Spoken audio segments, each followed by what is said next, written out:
JITO, good to great. JITO, Youth Wing. JITO, Ladies Wing. Shiksha.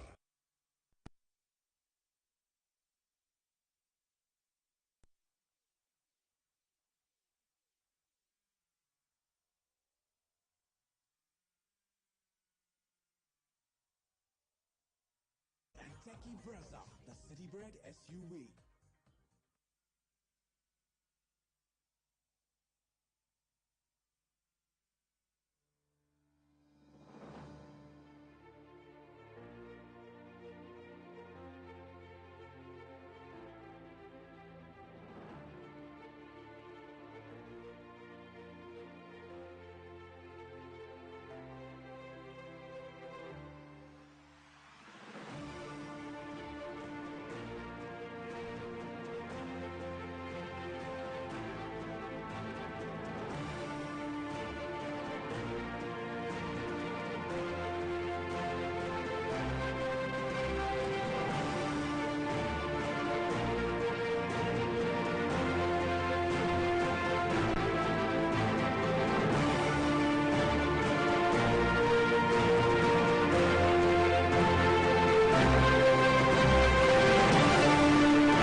Of SUVs, introducing Grand Vitara. Bookings open. Nexa.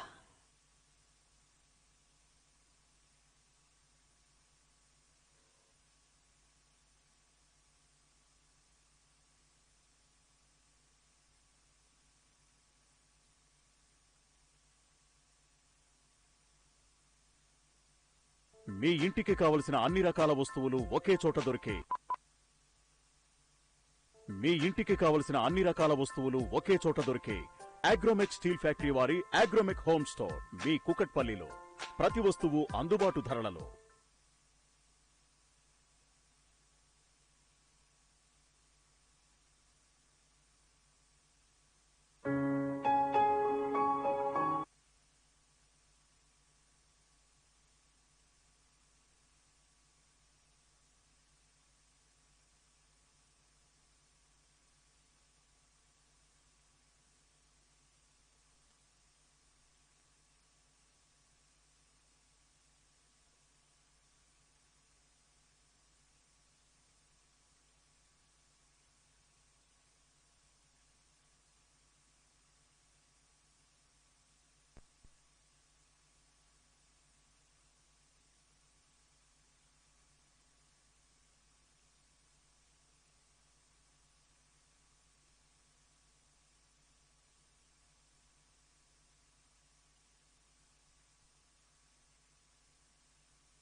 जय जिनेंद्र सभी को. My name is Anirudh Jain Sethia and a very good morning to all of you.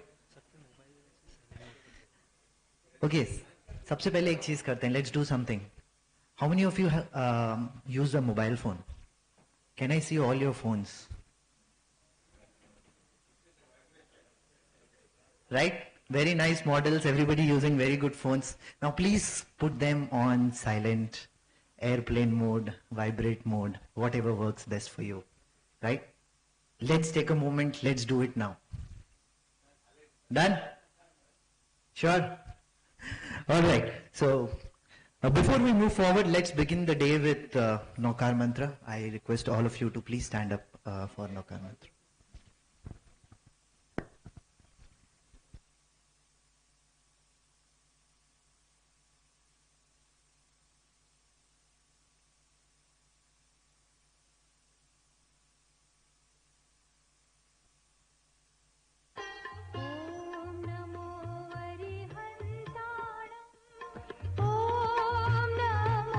सिद्धाणम् Om NaMo यरियाणम् Om NaMo वज्राणम् NaMo लोये सबसाहूणम् ईशो पञ्चनमुक्कारो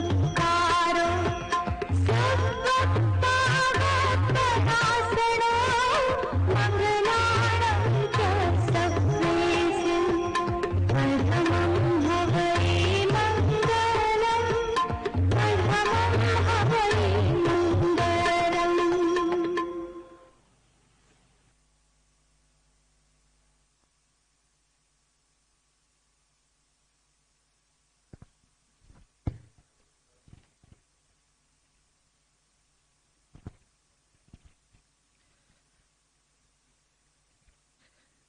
Benjamin Franklin once said, "Tell me and I forget, teach me and I may remember, but involve me and I learn."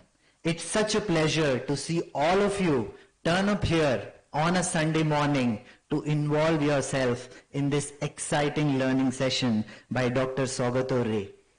On behalf of JITO Hyderabad, I extend a very warm welcome to Dr. Saugato Ray. Thank you, sir, for being with us here today. I'd like to welcome the leadership team of JITO Hyderabad, Kushalji Kankaria, Director Apex, Manojji Dugar, Zone Chairman JATF, Sri Sushilji Sancheti, Chairman JITO Hyderabad, Sri Pareshji Shah, Chief Secretary, Sri B.L. Bandari, Treasurer. Welcome to all the Vice Chairmen, Secretaries and Board of Directors. A very warm welcome to the Center for Excellence Convener, Sri Anilji Ostwal and Sri Pavanji Surana, Event Convener. Also welcoming all other project conveners, coordinators and co-conveners here. We would also like to extend a very warm welcome to the leadership of JITO Hyderabad Youth Wing, Ankit Butodia, Chairperson, and Akshay Jain, Chief Secretary, JITO Youth Wing. A welcome to the leadership of JITO Ladies Wing, Srimati Veena Jain, Chairperson, and Tina Shah, Chief Secretary.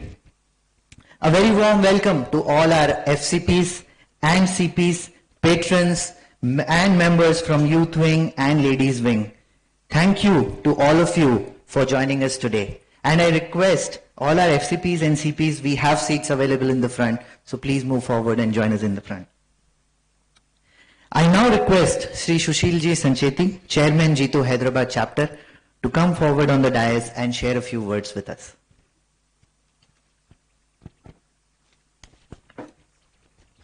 Thank you, Anirudh. Jai Jinender. Good morning to all. I once again request our FCPs, CPs, our past chairmen to come forward, please. Prashant Bhai, please come forward.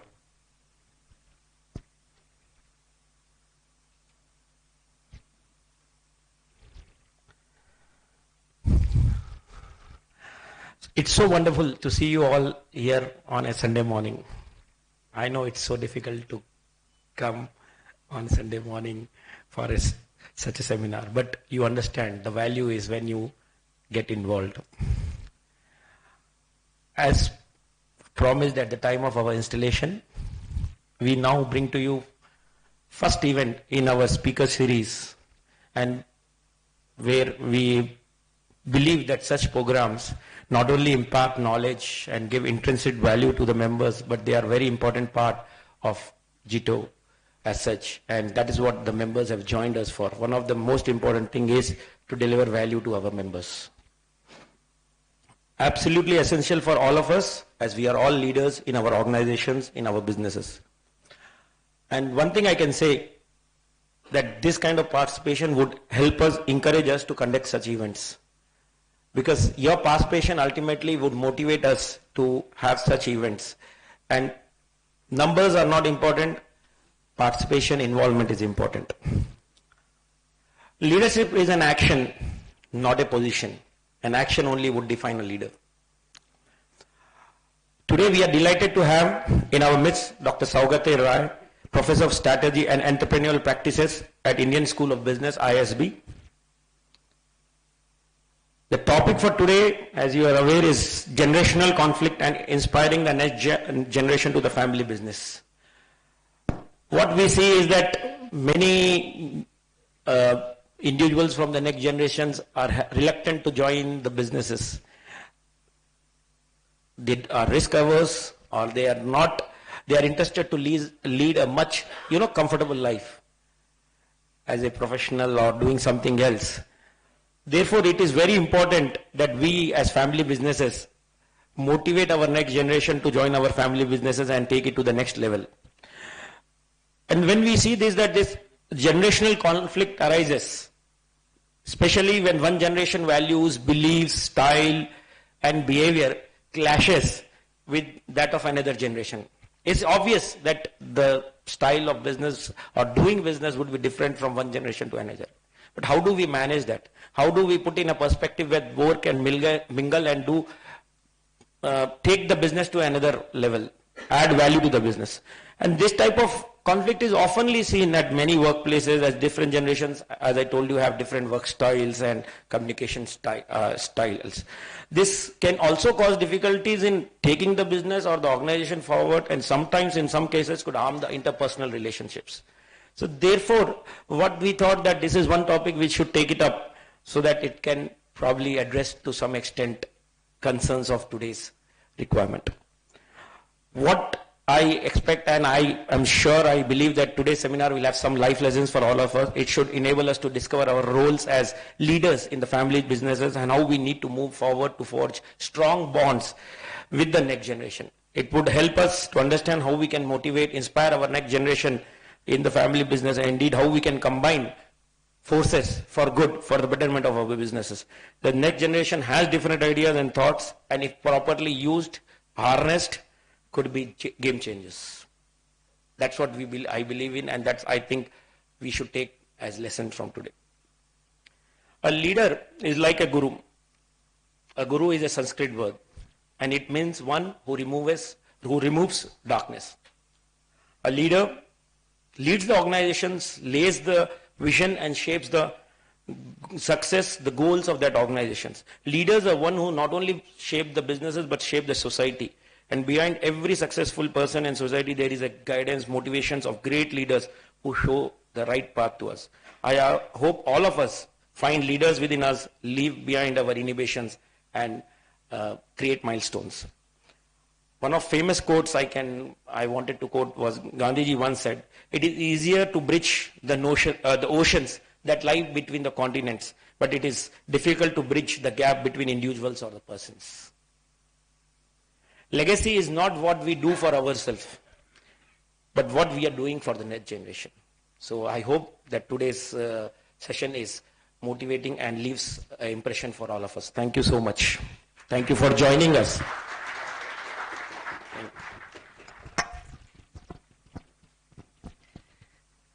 Thank you, Sushilji, for your encouragement and motivating and, throwing some light on the importance of leadership. Thank you. Next, I request Shri Pareshji Shah, Chief Secretary, JITO Hyderabad Chapter, to come on the dais and address the gathering. Jai Jinendra, good morning. Very happy to see that Sunday being a lazy day, so many people turned up morning for this session, which definitely motivate us to give this type of session. As I know that we all have come to listen Saugata Raye, a very renowned speaker. So without taking much of the time, I'll just want to share that what JITO has done and what are the programs lined up for the next couple of months. I just want to brief about it. Nikhil.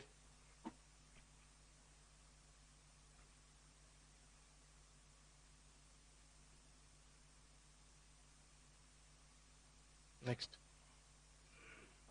Second Board of Directors meeting, installation on 5th November, media coverage of the installation program, Diwali Milan on the same day, on the installation day. JBN, I think JBN, they are every Thursday, every Saturday they are meeting. I think JBN, which is under the leadership of Rahul and team, I think they are doing a good job. Ladies Wing first program at Yashoda Hospital. Youth Wing committee meeting. JITO orientation program where Bhavesh Kothari has came from Mumbai. Kohinoor meet again for JBN. Power hour again ladies wing. Following meetings of the different verticals of the chairman, VCs and the secretaries.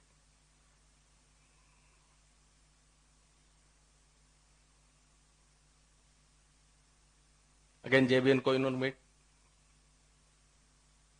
Badminton by youth wing, I think 105 people have played, if I'm not wrong Ankit, 105 people have played the game, and I think it's a wonderful event. I was there for a couple of hours, it's a wonderful event.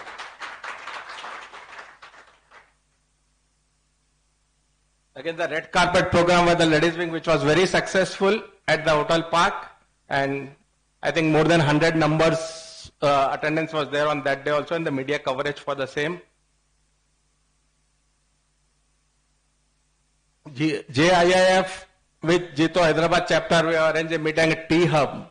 T-Hub already has tied up with the JIIF for the investors to come forward for these startups. So whatever the startups coming to the T-Hub, I think they will give an opportunity to invest in the companies, which already they will do the due diligence, then only companies will come for the pitching to the investor. I think that is one opportunity where I think more and more people can join. JBN meet again. Third Board of Director meetings at Allah Liberty. IMS first Management Committee meeting.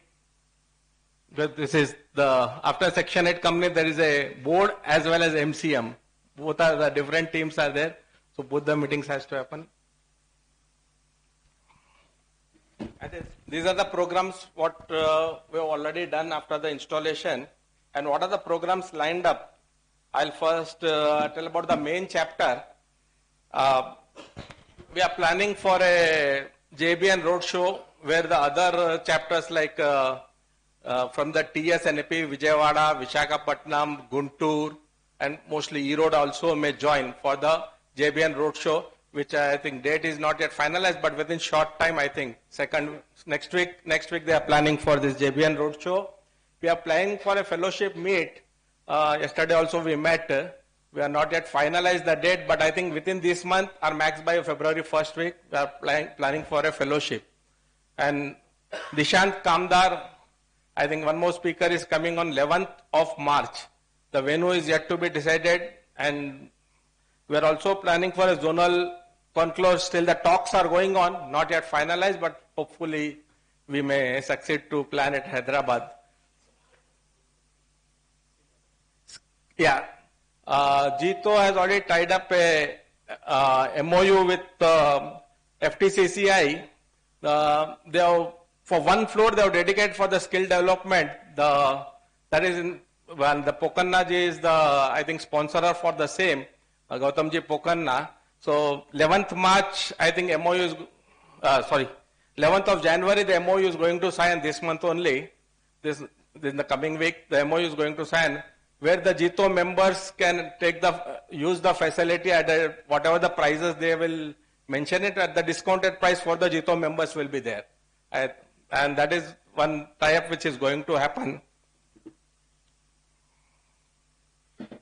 Ladies wing, I think the speed of the ladies wing is the same from where they have left the last year. They got the best ladies wing award. And I think they are competing with themselves only. No other competitor is there for the ladies wing. The way the programs they are doing. I think yesterday they have a program at Welkin Park. The instructor for the pilots, Hital Shah, came. I think 75 people have attended and the program went very well. 5th January, I think that program is on 16th and 7th January, orientation zonal event is there. 16th and 17th January, again, Unity in Diversity Harvest Festival. 30th January, industrial visit Agromech. 7th February, lose yourself with music, that Zumba program is there. 18th February, learn and discover airport visit, how the operations take place at the airport at GMR airport at Hyderabad. They have conducted a visit for that.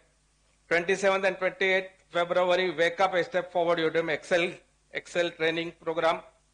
10th March, heritage walk, that is a Women's Day. 18th March, the art of Ikebana. 30th March, explore more, expect list, factory visit.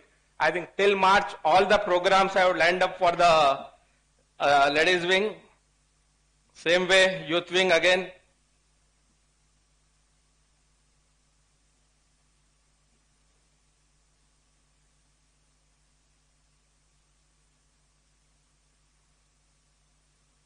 Nineteenth March, I think youth wing members are meeting Devendraji Surana, Samvad with Devendra Surana.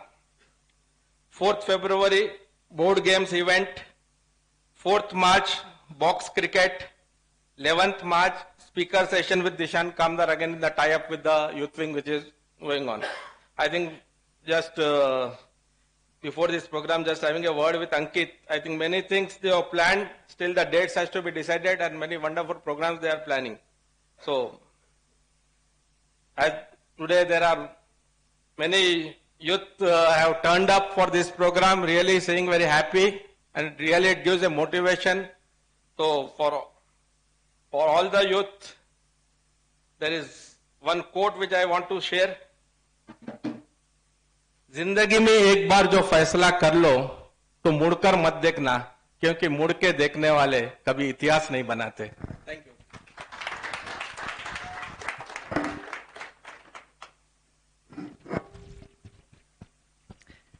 Thank you, Paresh ji, for showing us some great work that's already been done. And I think we can't wait more to see everything that's lined up. So thank you for shedding some light on that. JITO Hyderabad is fortunate to have the support of sponsors who have extended their valuable support to us, right? It's the contribution from our sponsors that helps us pursue our mission. So we would like to take a moment now to thank our sponsors. First in line, thank you to all our platinum sponsors. Our platinum sponsors, Quantra Quads, PMJ, NSR Infra, Sriram Spinning, Kothari Group, SPM Cable, Vidyut Electricals, Mahavir Motors, Rishabh Construction, Keshri TMT, Autofin Limited, and Victory Photo Studio. Thank you to the platinum sponsors. Next, a big thank you to our gold sponsors as well.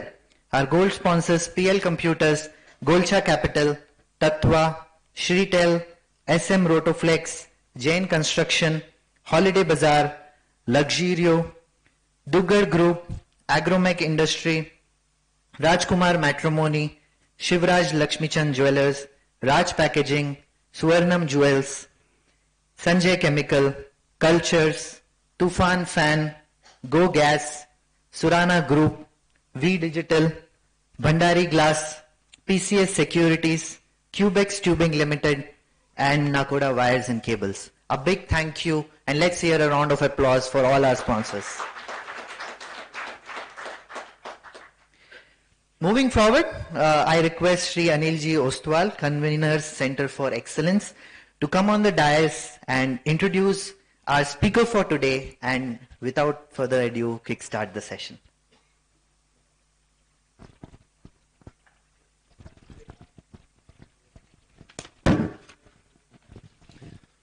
Good morning, everyone.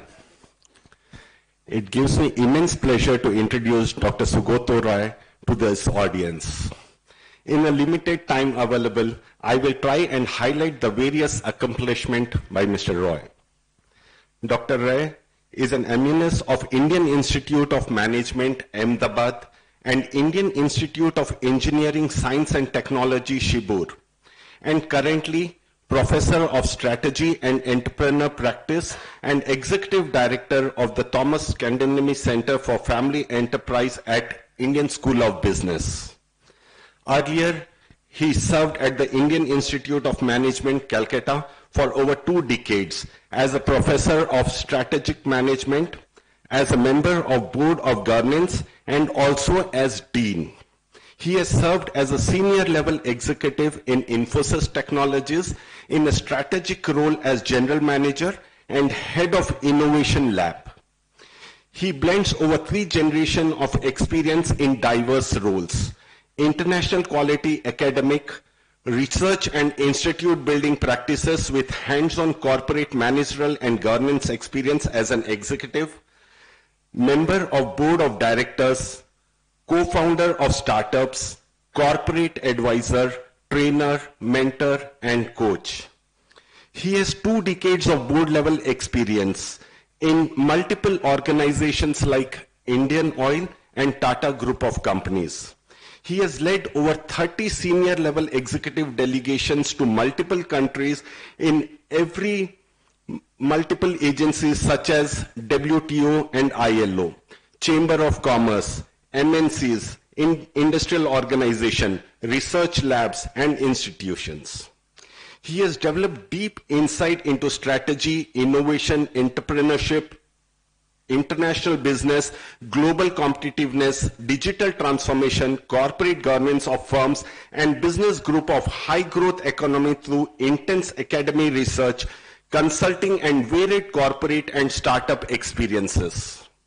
He regularly conducts strategy crafting, strategy review, and innovation workshop for companies in India and abroad. He has advised national and state government on attracting investments, promoting exports of goods and services, forming industry cluster and startup ecosystem, improving competitiveness of local industries and firms. Given the ubiquity of the family firms in India and absorbing how family owners and leaders play a pivotal role in shaping the future of enterprises, he is drawn into family business research.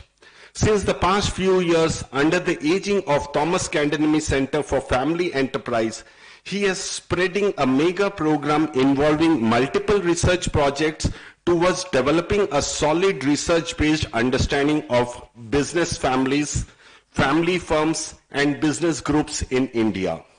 He is perhaps the most prolific and cited homegrown strategy scholar in India with over 150 research papers, monographs, book chapters, case studies, and teaching notes. He has been publishing regularly in top-tier international journals and presenting in prestigious peer-reviewing international conferences. He has received many research, training, case writing, and service awards and award nominations. I now hand over the dais to Dr. Ray to take us through the information and interesting session. Welcome, Dr. Ray.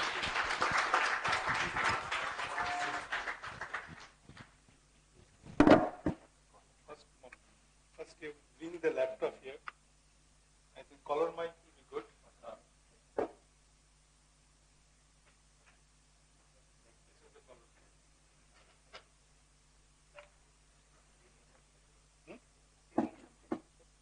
I need the laptop because there is no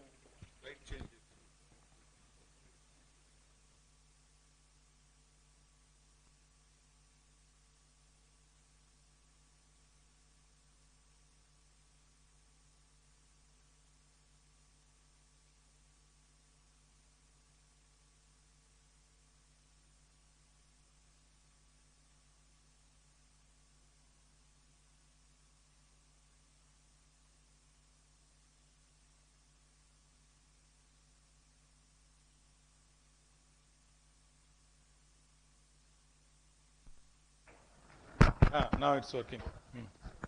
Okay.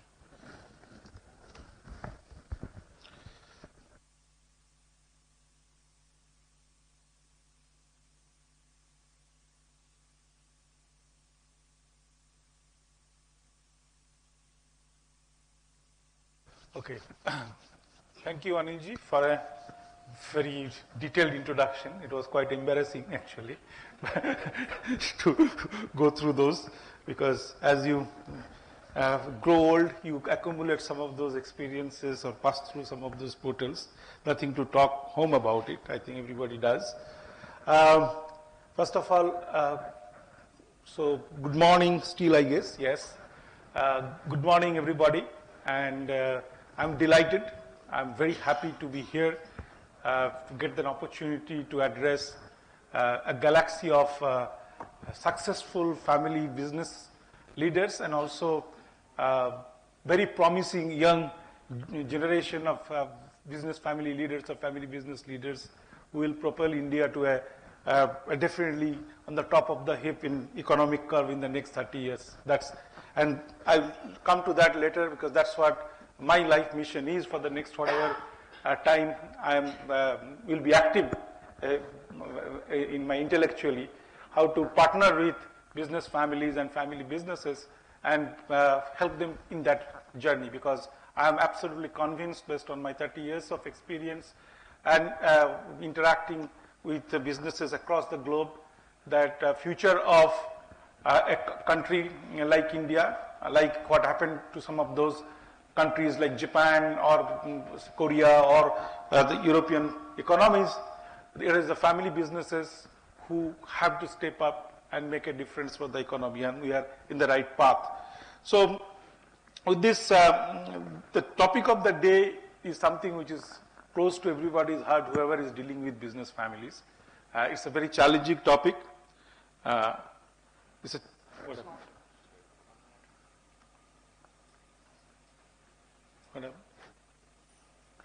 Okay.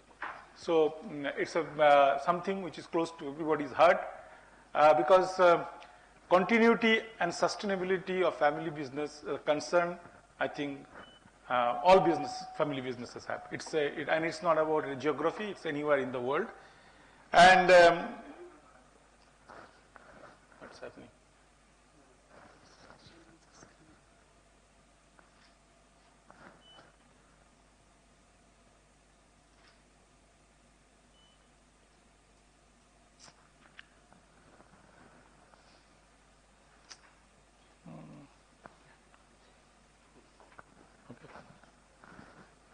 What is the...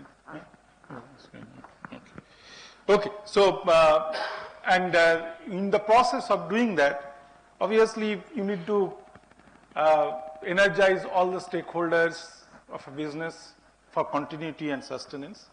But interestingly, and ironically, there's all the traditional principles of how do you excite, motivate, and all the stakeholders, whether it is, say, customers, whether it is suppliers, partners, etc., in your journey of sustenance and continuity is very different than a very important stakeholder who work very differently. That's the next generation. Next generation family members who are owners, or maybe owners or future owners, and definitely some of them will be the future business leaders. So the way they work, whether their excitement, their interest, their future goals are very different than all other stakeholders that you're talking about, because they have a different opportunity set beyond the businesses that the family has. And in a modern context, those opportunities are much more. And also they have many more, I would say, distractions beyond whatever they're doing because of so many changes that's happening in the technology, society, and things like that. So to that, therefore, it's a very challenging issue. And the challenge becomes even more compounded because most often than not, the business families, the kind of businesses they run are not sexy enough. Suppose just think of a manufacturer of a cleaning agent, okay, or brands, okay, like Pulla Reddy's. But the choices that the next generation has And who are you competing with? Are you competing with a Facebook or a Google or an Amazon? They're very sexy. Or even say Tinder. So there are many different kinds of businesses which are emerging, which are definitely not the forte of the business families. And therefore, you are competing with such kind of businesses which are glamorous, which has a different kind of appeal. And that makes things even more challenging. It's unfair a bit as well. And therefore, we'll talk about some of these issues and see that what could be done as a collective in terms of exciting the next generation to get into such businesses. And then also, from a next generation perspective, that they don't come to the business, and that's what my last 25 years as a teaching career, I've interacted with at least several thousands of younger family members who came to do the MBAs in the schools that I've been teaching, and of course in the last 7 years teaching at ISB with many of the youngsters who are doing program there. They have lots of anxieties, they have lots of burden, they have lots of things to questions and concerns to share about their elders. So it's a mutual game, and we run programs in ISB with very interesting model that we have program for the next gen, but same next gen, senior gen also we have a separate programs. Sometimes we bring them together, but most often then we do it separately. And both groups have something to say about nice things and not so nice things about the other group. And therefore, that mutual understanding and appreciation is very, very critical. Now, when I asked Mr. Surana that how do you want to go about doing this discussion, because again, somebody who's been 25 years plus in doing this kind of session, I'm a big believer these bhashans don't work. Okay, and you must have noticed Mr. Anilji's introduction, and I'm also not somebody who is just an ivory tower academician who has great hair only reading books and doing research. I've also done things on the ground. And I believe, therefore, that this kind of lectures have very limited appeal, but Mr. Surana was hell-bent. He said, no, you need to make a big presentation. So I have obviously a very studious and also, consensus academic. I created a big slide deck, and if I have to take it through that process, I'm sure it will be, if not dinner time, but definitely will be the tea time next. And I don't want to say delay the lunch time. We have started a year, more than an hour late, because 10:30 was supposed to be the starting time. We have started after 11:30, and I think it's almost 12. So what I do, maybe I'll just show a few slides, but I would like to field any questions that you have, okay, on this issue, and maybe let it be a conversation, because otherwise, another limitation that I have, that I can't walk up the aisle and then down, because I'm closeted in this. I don't have a slide changer. So if I have to change slides, I have to be standing here, which means I can't catch hold of my young friends on the back and keep them awake, because invariably in their position I would have been sleeping. Okay. So with this, let's quickly add something which I'll skip, but it's important to just to show you, as I was mentioning, the importance of the family enterprises or family businesses anywhere in the world, and why I just made a statement that the future of India, because India, see, this is in century of India and China. Nobody can deny that. Nobody can take that away from us. It would be, but everywhere in the world, when you see that a country has progressed, generally progressed on the shoulder of the family enterprises. Whether it is in Europe, whether it is in the US, whether it is in Canada, whether you go to the East in Japan and Korea, you might see many of the, like say, and the last 10, 12 years I've been every year spending 2 weeks in Germany and Switzerland, going to different companies, taking executives there, etc. What I discovered that many of these European companies that we thought, oh, they are big multinational companies. Actually, they are all big multinational companies, no doubt, but the ownership is families. Okay, they are the business family, and their families is not visible, but they are family businesses. So that's and take any top brand name of Europe, you will see that they are connected to a business families. Similarly, if you go to Japan, Korea, that's the reality of life. So therefore, Indian family businesses are definitely going to play a immense role in the next 30 years. They have played already a big role, but even going to play a bigger, because India is going to progress and become a developed economy maybe in the next 30, 40 years. If that is the case, then what is your role? Now that's a choice. When I said the business families and family businesses will play a role, doesn't mean that each of one of you will be there. Some of you will be there. And there are many others who are waiting on the wing, because you must have seen that tomorrow we are launching that book by Mr. B.B. Mohan Reddy, who has created a Scient. Scient was not a family business. Scient was created by him, but now that's a family business because his son has taken over and he has retired. So therefore, many of those, and if you look at in the IT sector, etc., you will see that many of those farms are actually family farms, started by first generation, but then become a family farms. Okay, so that's, and such kind of things are happening in a regular interval. So this is a generation of that. Now when you talk about family businesses, what is the family business? It's a simple family system one side, and the business on side. It's a simple family farm. And I know there is a cross-section of farm business families here.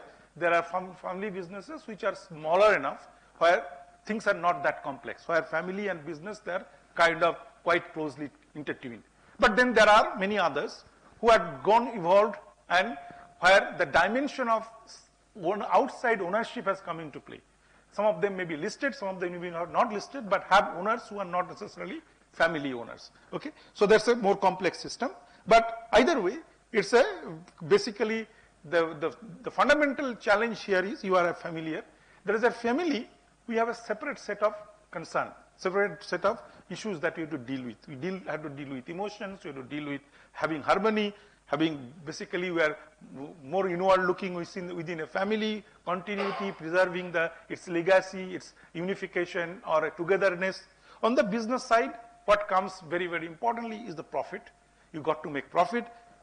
Choices are to be perceived to be rational, of course, but as we know, human beings don't make rational choices.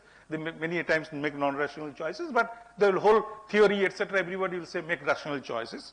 And you are dealing with outward things most of the time, boundaries, etc. And continuously you need to adapt and change because the environment is changing. So therefore, it becomes more complex when they're enmeshing here. And as a result, when, as you said, that as the businesses progress, you cannot just family and business will be together. There has to be a bit of separation that happens and different kinds of roles that come in. Okay. So again, this is something. As I said, family has a different DNA, business has a different DNA. You are familiar with that. I'm not have to go much into detail. But what happens that this balance, the family and business, is when you intertwine, balancing becomes a challenge. And all of you must be every day facing that challenge. So one side, business takes precedence over family. Sometimes family takes precedence over business. But the moment you have this, problem occurs. So the whole attempt is dynamically try to have this balance, okay? Maintain a balance between business and family. And do you do it every moment, every second, or you do it over a period of time is the concern. And practically, theoretically, it is ideal that you should have, in a real-time basis, you should have the balance. But unfortunately, that is very, very difficult to do. So therefore, the balance happens in a dynamic way, in a periodic way. Sometimes family gets a priority, sometimes business gets a priority, and that's why the collective role becomes very, very critical. So now, as I was mentioning about, from a typical simple family business concept, that as we evolve, as we become a little more bigger, and typically I'm looking at this audience as more of that kind, that who has grown beyond those simple dynamics of running a shop, which is primarily family driven, to where you have outside participation, both ownership, business. It has become taken a significant kind of size, shape, complexity, etc. And in such situation, if you look at, there are multiple challenges that come in at the family level, at the ownership level, and at the business level. So that's a different degree of conversation that we have. And in that context, therefore, why I am building this up in the sense that when you talk about the generational conflicts are not about only family. Generational conflicts has multitude of manifestation in terms of family issues, ownership issues, business issues, okay, and individual interpersonal issues. So therefore, more the complex your businesses are, more the complex your families are, more the complex your ownership structures are, these generational conflicts will be more and more. Okay, so that's, we need to be mindful about it. And then of course, we know the family ownerships had different goals. One is of course, as a simple business family, we have employment as then occupation as an ownership goal. So you have to create occupation or employment, and that's what many of the larger families had done for many generations. But then also other important goal is regular cash flow. Okay, and then third is cash flow is more of income. Every month, year, you are for a regular sustenance, you have a cash flow. But then there is a concern of wealth, because wealth and income is different thing, and wealth is for the future. And how do you sustain or how do you secure your future? But then there is another wealth that is also, as a successful family, you are building, which is called socio-emotional wealth. Because being together, being an important family, being a wealthy family, being a family which has a reputation, which has existence, which has an identity, creates a different set of wealth. And therefore, the management of wealth is just not about economic wealth. Management of wealth becomes, socio-economic wealth becomes very, very important. And that anchor, because that's why sometimes question comes that when you, as an entrepreneur, first generation, you create wealth, you create identity, you create legacy, everything is great. Because you have the freedom to express yourself, and there is no precedence. You do, you succeed, you fail, you experiment, but everything is giving you adrenaline. But when you are a second generation or third generation, you are anchored. You are anchored in the family. You are anchored in the reputation of the family, anchored in the wealth of the family. You have a burden to carry. Okay? You can't express yourself as freely as your seniors elders have done. And that's a very different mindset. Now, therefore, the first generation and second generation, they can't see each other in the same light, because the first generation said, hey, at this age, I was so free, I could, and this guy is so burdened with this, and that doesn't have the same level of taking risk capabilities, etc., etc. You would understand that now the second generation or the third generation is more anchored. They have many things to lose, okay, rather than to gain. Okay, so those kind of issues become very, very important to understand. Okay, and because you know that, it's not that you don't know. I'm just saying that taking that into consideration is very important. There's also the changing roles of the owners, as an owner, that happens as the family progresses from one generation to the other. So of course, as a simpler business, you have operation, strategy, governance, investor, everything is subsumed in owner at the early stage. But as the time progresses, as the organizations of the family business becomes bigger, okay, the families become bigger, or the multi-generational, there are different roles that family plays, and they might be separate. Right? You can be just an investor. There are many business families, successful families who are 15 generation, 10 generation, 12 generation, even in Indian context, 5, 6 generations. They're just focusing on investment governance. They don't want to take part in the operations, etc., etc. That's a choice that as evolved. And there are also families who are 6 generations, 7 generations, who are very much into it in terms of running the businesses. So, but the dynamics of having multiple opportunities that exist as you grow as an owner and become successful. Now, there are big questions to be answered before we move into the next stage. That whether you would like to basically, do you want to keep going as a business family? That's because, again, not everybody wants to like to continue to be a business family. Because there are examples of business families become an academic family. Okay? Business family become a artist family.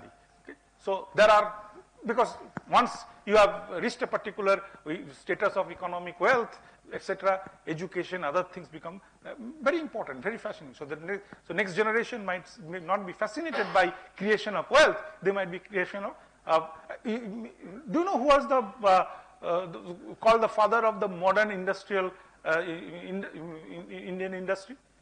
Modern Indian industry? There is a person called Rabindranath Tagore. Okay?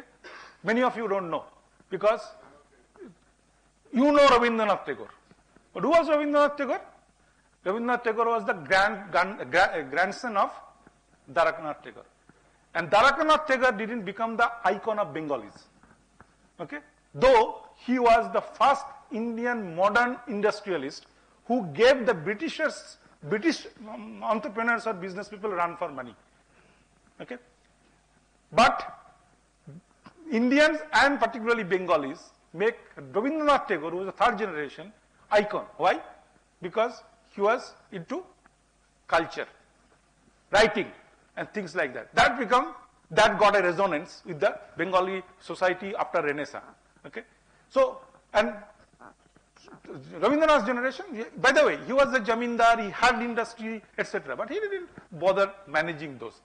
Okay? He focused on creating something else. So that choice is very much there. Question is, would you like to continue being business family or not? And you have to understand why am I raising this?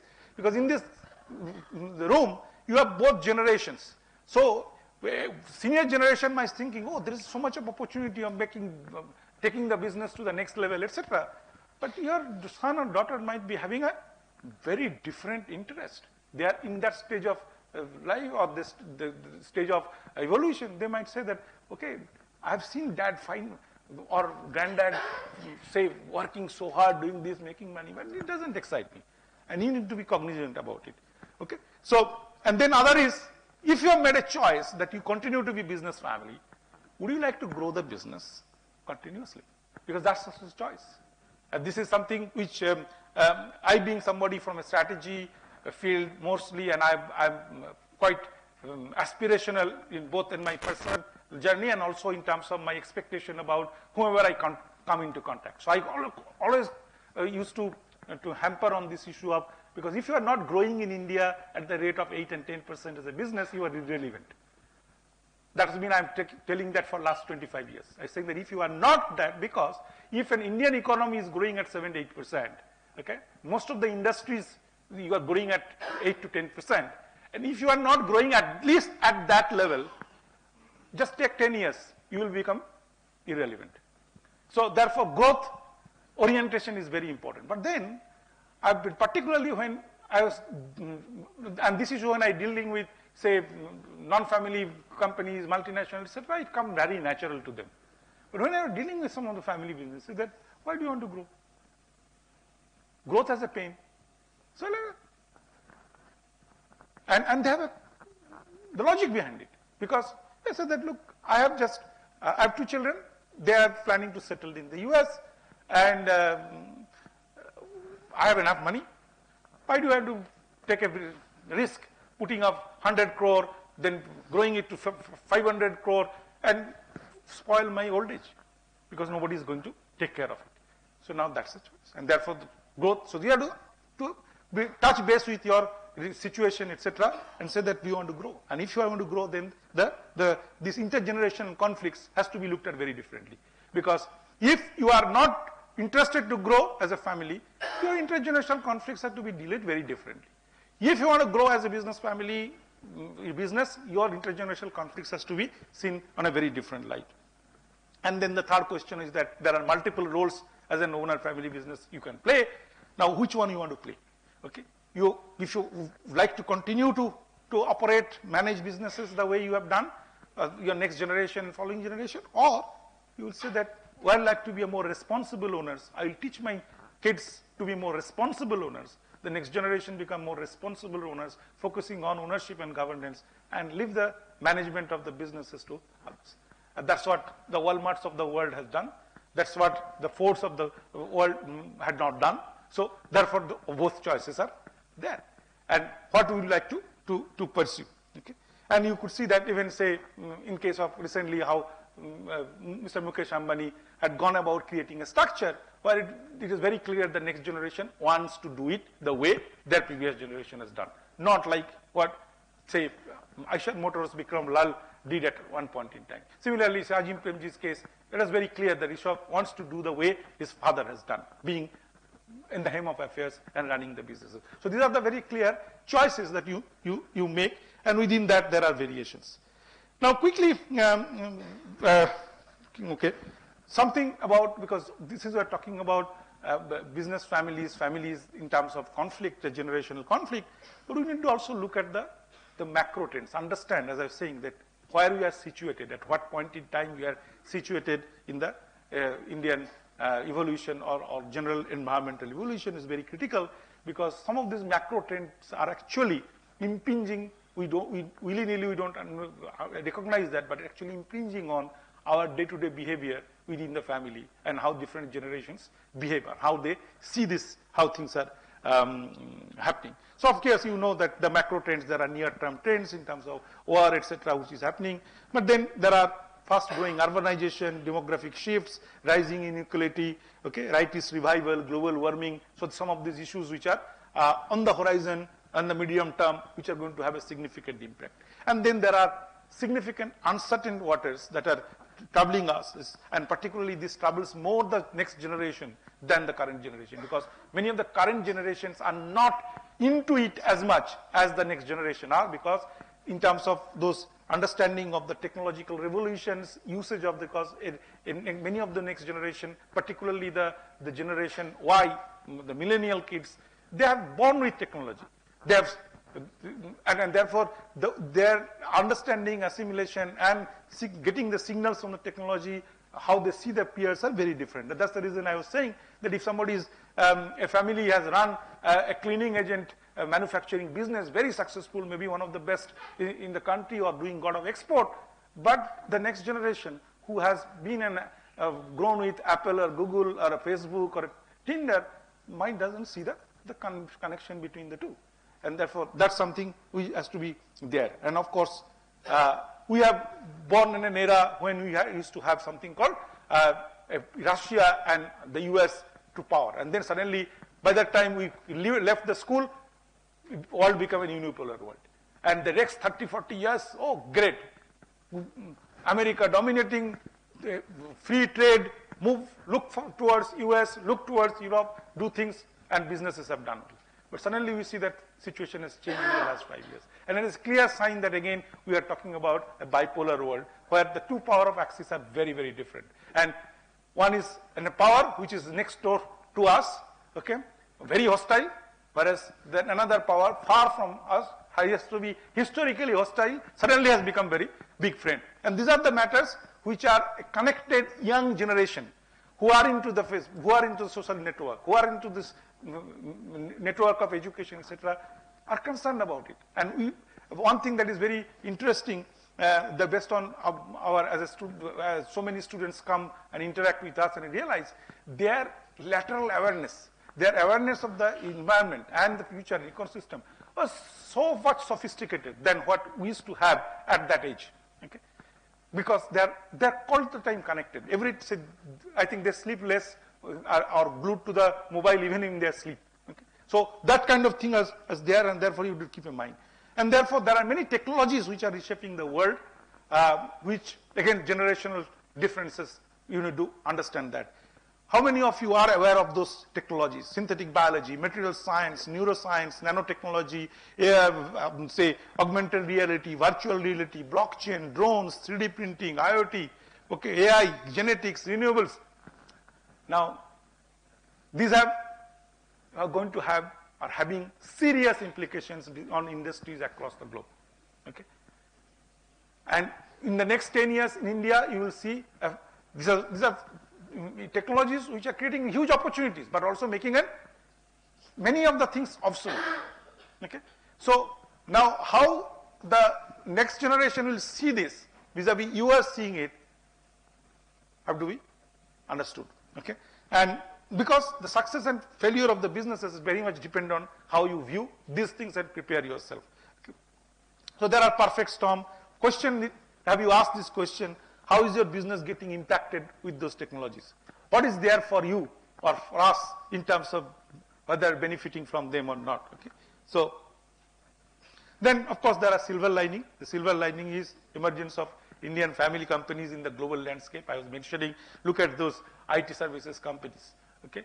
And very interesting, just look at most of the companies that we are talking about. They are primarily family businesses. Okay. So on the other side, the second largest paint company in the world is again a family business out of India. Okay. These are some of the things we could not have talked about 20 years ago, 15 years ago, that India will lead in some industries globally. Okay. I remember, because IT and pharmaceutical was one industry I was closely working in the first decade of the millennium, and those conversations in the boardroom, etc., was all about how to catch up. But becoming the leader in this industry was not the conversation. But today, the conversation has changed. And this, as I think, that the family businesses are actually playing a big role in that. Okay. Then there are many changes happening at the societal level, okay, which is basically fundamentally what it is doing. It is making family members more individual. So fundamental concept of family itself is changing, because the fabric of society has been changing. It's also giving many choices, opportunities, and for the individuals. And those family individuals are also, next generation, are very deeply connected with their friends in the school, colleges. There is also a very significant change that is happening on this, I want to emphasize. And many of the traditional families are still not recognizing that, is the gender issue. Because how you deal with women in the family and how do you allow or create opportunities for the women to participate in the business will be a single most important factor in success and failure of traditional family businesses in the future. The simple reason is that all women who are now at the age of 30, 40, they are, say, even the younger, they are gone to the school and colleges and studied with their friends who are becoming professionals, who have the freedom to express themselves, do everything they want to do on their own terms. Now, those women, they continue to be in touch as a friend. They compare the lifestyle of those people. And the next generation is even more having the similar kind of opportunities. Now, if they don't get similar kind of opportunities as their peers are getting, what would be? And the other day, in another context, some of the business families were saying that, Professor, it's becoming difficult to get actually daughter-in-laws nowadays, because they are putting conditions, they are putting things, and now our family doesn't allow women to participate in the business. I said, that's the reality. People will not join your family at all if they don't get that opportunity. Either you allow them to join your business or allow them to start their own businesses, because that is this kind of gender issues are very, very critical. Now that's something is, as I say, society is changing, and therefore, and technology, etc., making a difference. And the meaning of family itself has been changing. Okay, so earlier, as I said, that living together, big large family, etc., was been the norm. Okay, I hail from a joint family from both my paternal side as well as maternal side. But now, when I see my generation, that is getting disintegrated, and that's not disintegrated because of that there is an emotional problem. The issue is that if 4 siblings of yours are in 4 continents, where is the joint family? Okay, and therefore, so your parents will live in one place, your brother will live in another place, sister will live in another place, and maybe once in a while, if you have some family events, they will come together. But it is not the same as living every day, every moment together, and that's the social reality of life. Okay, and particularly for successful business families. Okay, so less successful business people who are closeted to a location, they don't have less opportunities, they are still together. But the more successful as a business families you are, that means your business is expanding into different geographies. And I'm sure many of you have faced the challenge the moment you have expanded from your region to another region, and then there is a need for family members to migrate or move into those locations. And in the process, many of the family bonding starts dissipating. Okay, so that's there. So therefore, there is a loose coupling happening, tight coupling to loose network of family members. There is also something happening on the dimension, it's a declining emotional bonding over generations that we see that whereas economic bonding, we see if you become a successful business family, economically there is a bonding because everybody gets a share of it and nobody wants to leave the wealth, okay, or economic wealth. But when it comes to emotional bonding, that's declining. That's decelerating. You in the same city, you may not live in the same house. There are, or even in the, maybe in the same building, people are living in multiple floors because everybody wants to have a personal space and freedom and things like that. Something of this are not, which is not reversible. These are the reality of society. This, you have to accept that and then see that what could be done given that. Then generational divide from the, as I said, that from the younger generation's perspective, there is more individualism. Any successful society, if you look at when the economic progress happens at a rapid pace, with that influx of a lot of Western thoughts coming into it, individualism is a load. Because, say, I'm a beneficiary of Western education, and I could say that if you look at the deep philosophy in the Western education, is not about family, it's about individual. Individual over collectivism. That's the entire US, say, collectivism. Sorry, not collectivism, it's about individual. Okay?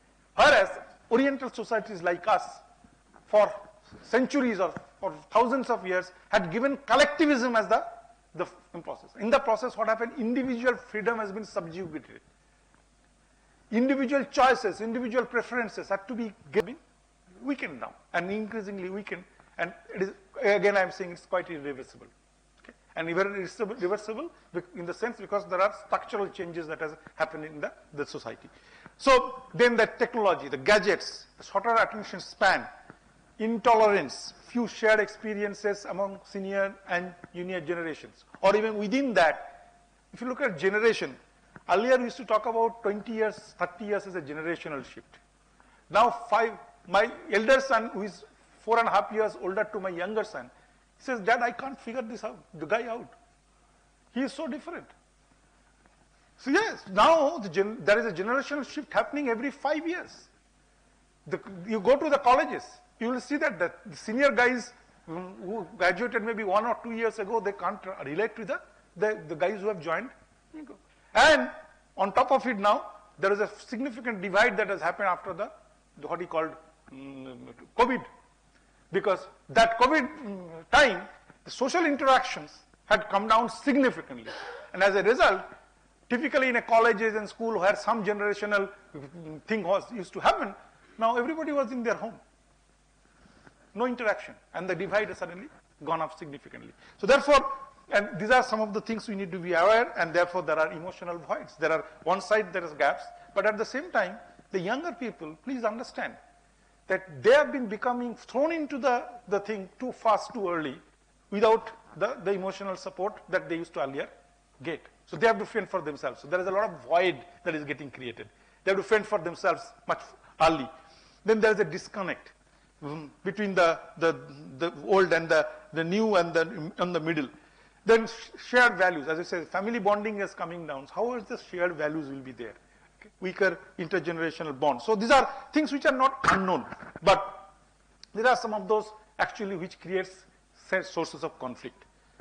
Sources of conflict in what gets demonstrated in the business level, big list of it, but there are some of these bullet items, so you can see that there are different roles and responsibilities that you need to play both within the family and in the business, and therefore each role has a different kind of expectations.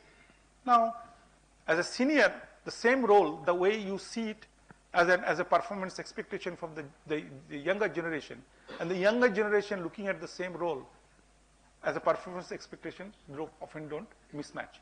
There is a mismatch because a senior, just think of it, after 20 years or 25 years of experience, you are occupying a role, and then you induct a youngster who might not might have been 2 years and 3 years in the business and performing the same role. And why you are inducting that younger fellow in the same role? Because the business has grown. So you might have to elevate yourself in a larger role so the youngster fills in the void. but the expectation that you carry, that as if that youngster will play the same way as I have done it. How is it feasible? And I'm telling you, it's a very difficult challenge to deal with if you reflect it very carefully. It's like I'm somebody who's been trained to do research for the last 30 years. Okay? I've done my PhD, and after that, after graduation, 25 years I've been doing research. Now, there is a student who comes to me, wants to do research.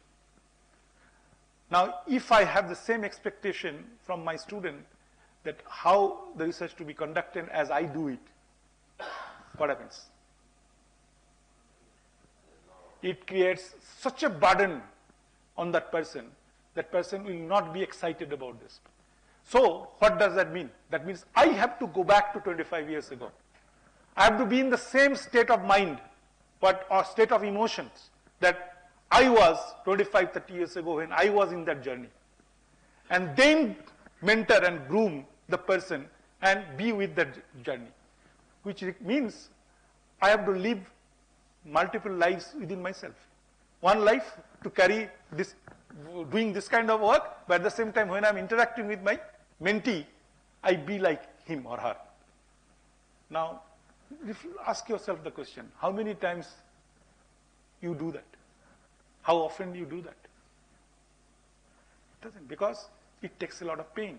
Switching from different roles, different things, navigating in time frame, trying to be one of them. And in the context when all this bonding that the family is to bring together through different kinds of mechanisms are coming down. And also it is not coming down because of you. It is coming down from multiple forces. The kids themselves don't have the time. Kids are more comfortable dealing with gadgets rather than dealing with human.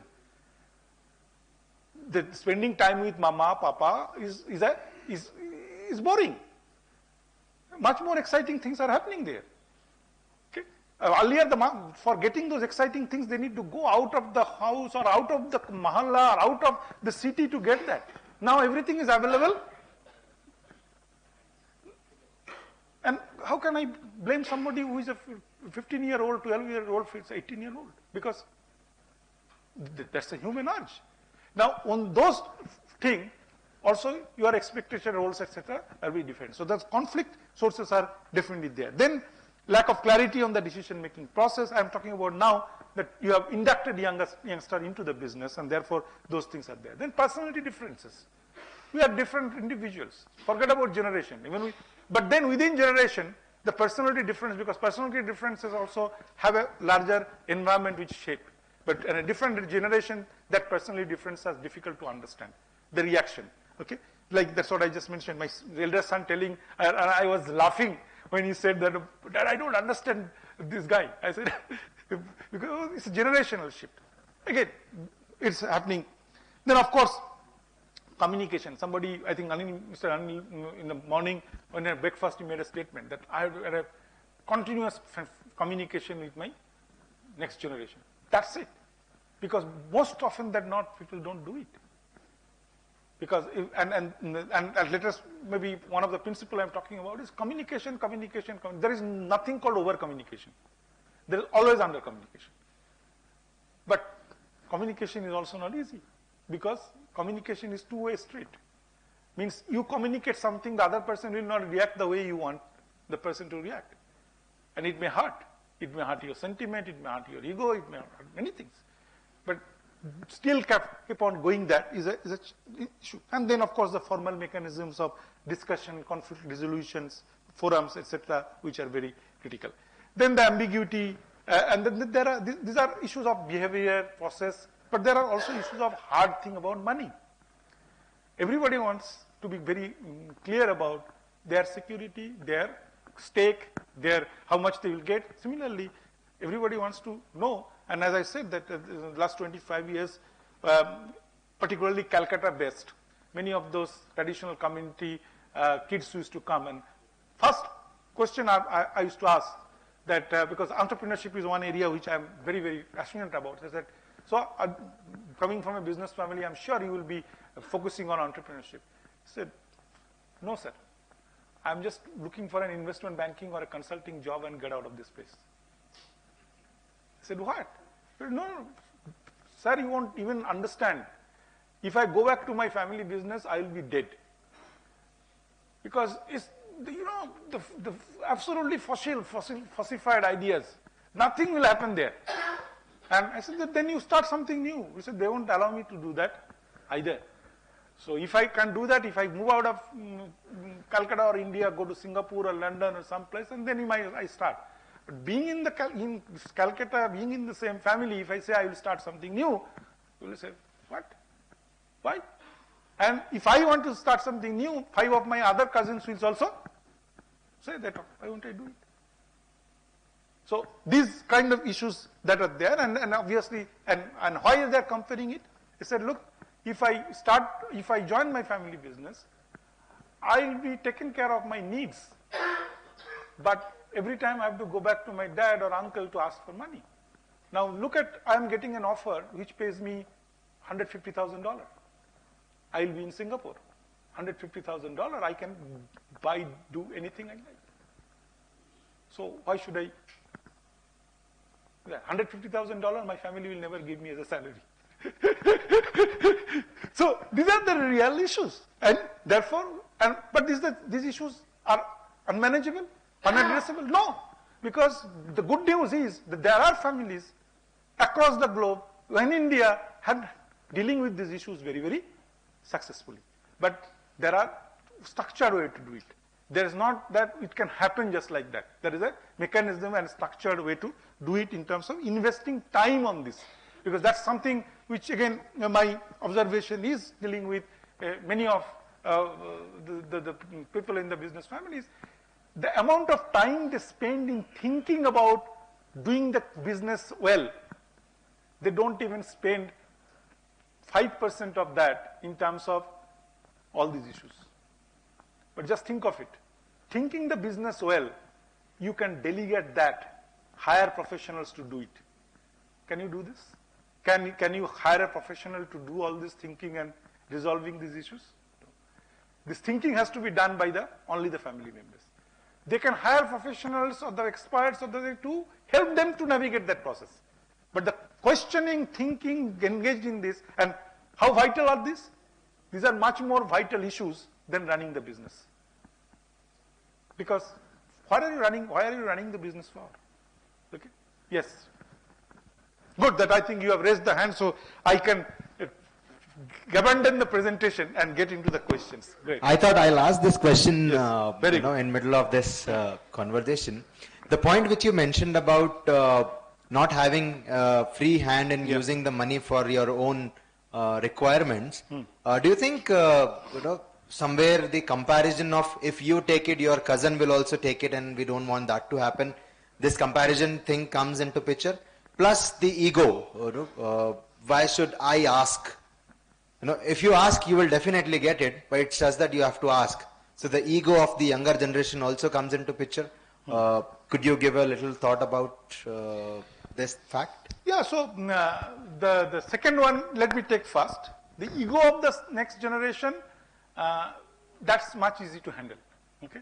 Because fortunately, ego is one thing which grows with time and experience and success in life and failure in life. Ego, because no child has an ego. Do you notice that? A child doesn't have an ego.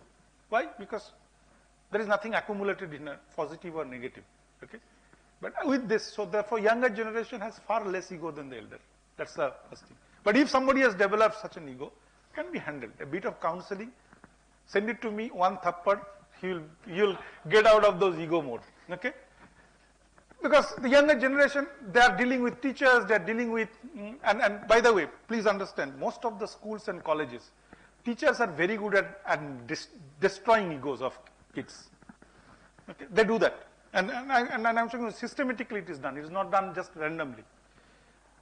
We are the bunch of 200 people, the best of the students that I can think of in India joined IIM Ahmedabad 30 years ago as a batch, 200 batch. I look around, so I was a state topper, university topper. I look around and I see everybody is topper from everywhere. Okay? So what do you think? You've arrived. The first day the teacher starts class, doesn't say anything. He said, let's have a quiz. Quiz means exam, short exam, 10 minutes. On the chapter of the day. The chapter which you are getting will be supposed to be discussed is an 80-page chapter which you are supposed to read before coming to the class, and the professor will take it forward. So he said, let's start with an exam, 10 minutes. By the time you start, exam got over. Okay? We are looking around each other. Everybody is looking around. Nobody knows what is the result. Okay? The next day you get the result. Out of 10, highest mark is 3. And 70% of the class got 0. What happened to ego? Just think of it. A day before, we are ego means we are at a up. We are all right. Within a day, and this is not one, series of such things. And the professor, after 3 weeks, revealed to us that in IIM Ahmedabad, there is no ragging by the students. Because in those days, there used to be huge ragging. So, but he said that no. In an MBA program, there is no ragging by the students. But there is a ragging by the professors. Because in 2 weeks' time, you realize you know nothing.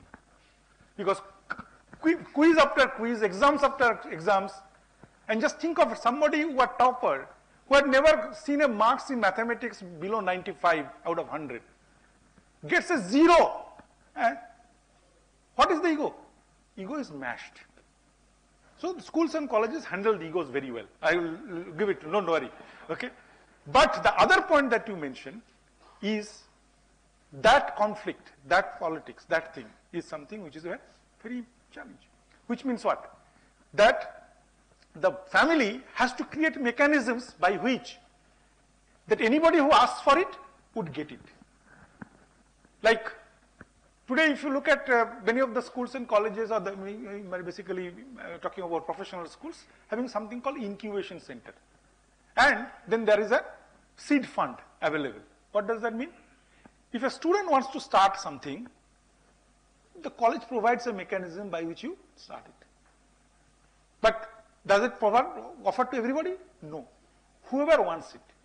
The moment whoever wants that is there, does all students go and line up for it? No.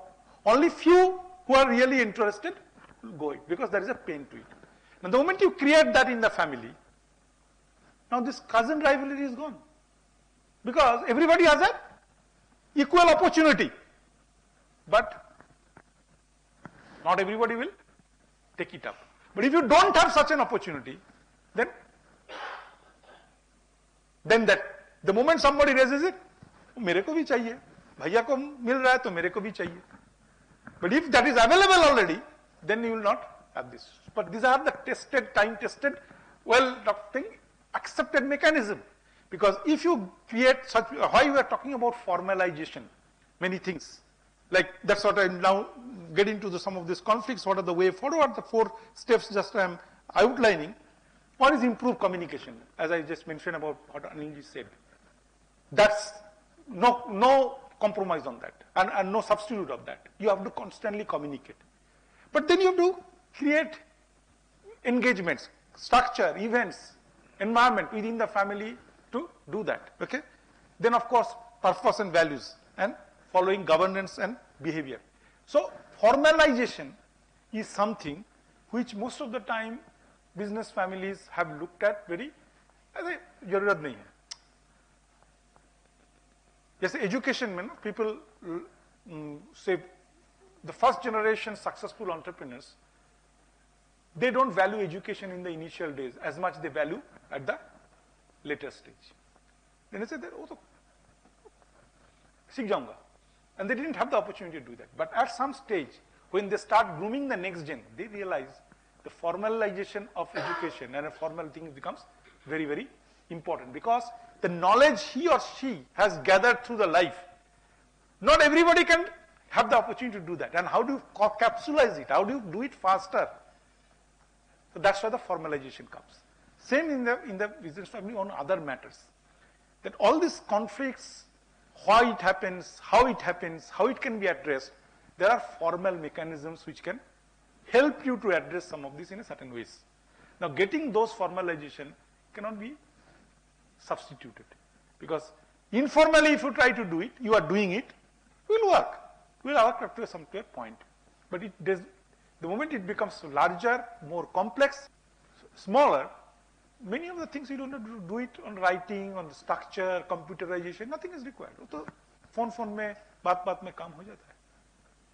But the moment it reaches a particular size, the moment you have to interact with multiple agencies, you have to interact with multiple standards, then the formalization comes. Because now you are more interdependent with others, and those interdependence can be influenced by many of the forces which you are not in a touch in 24/7.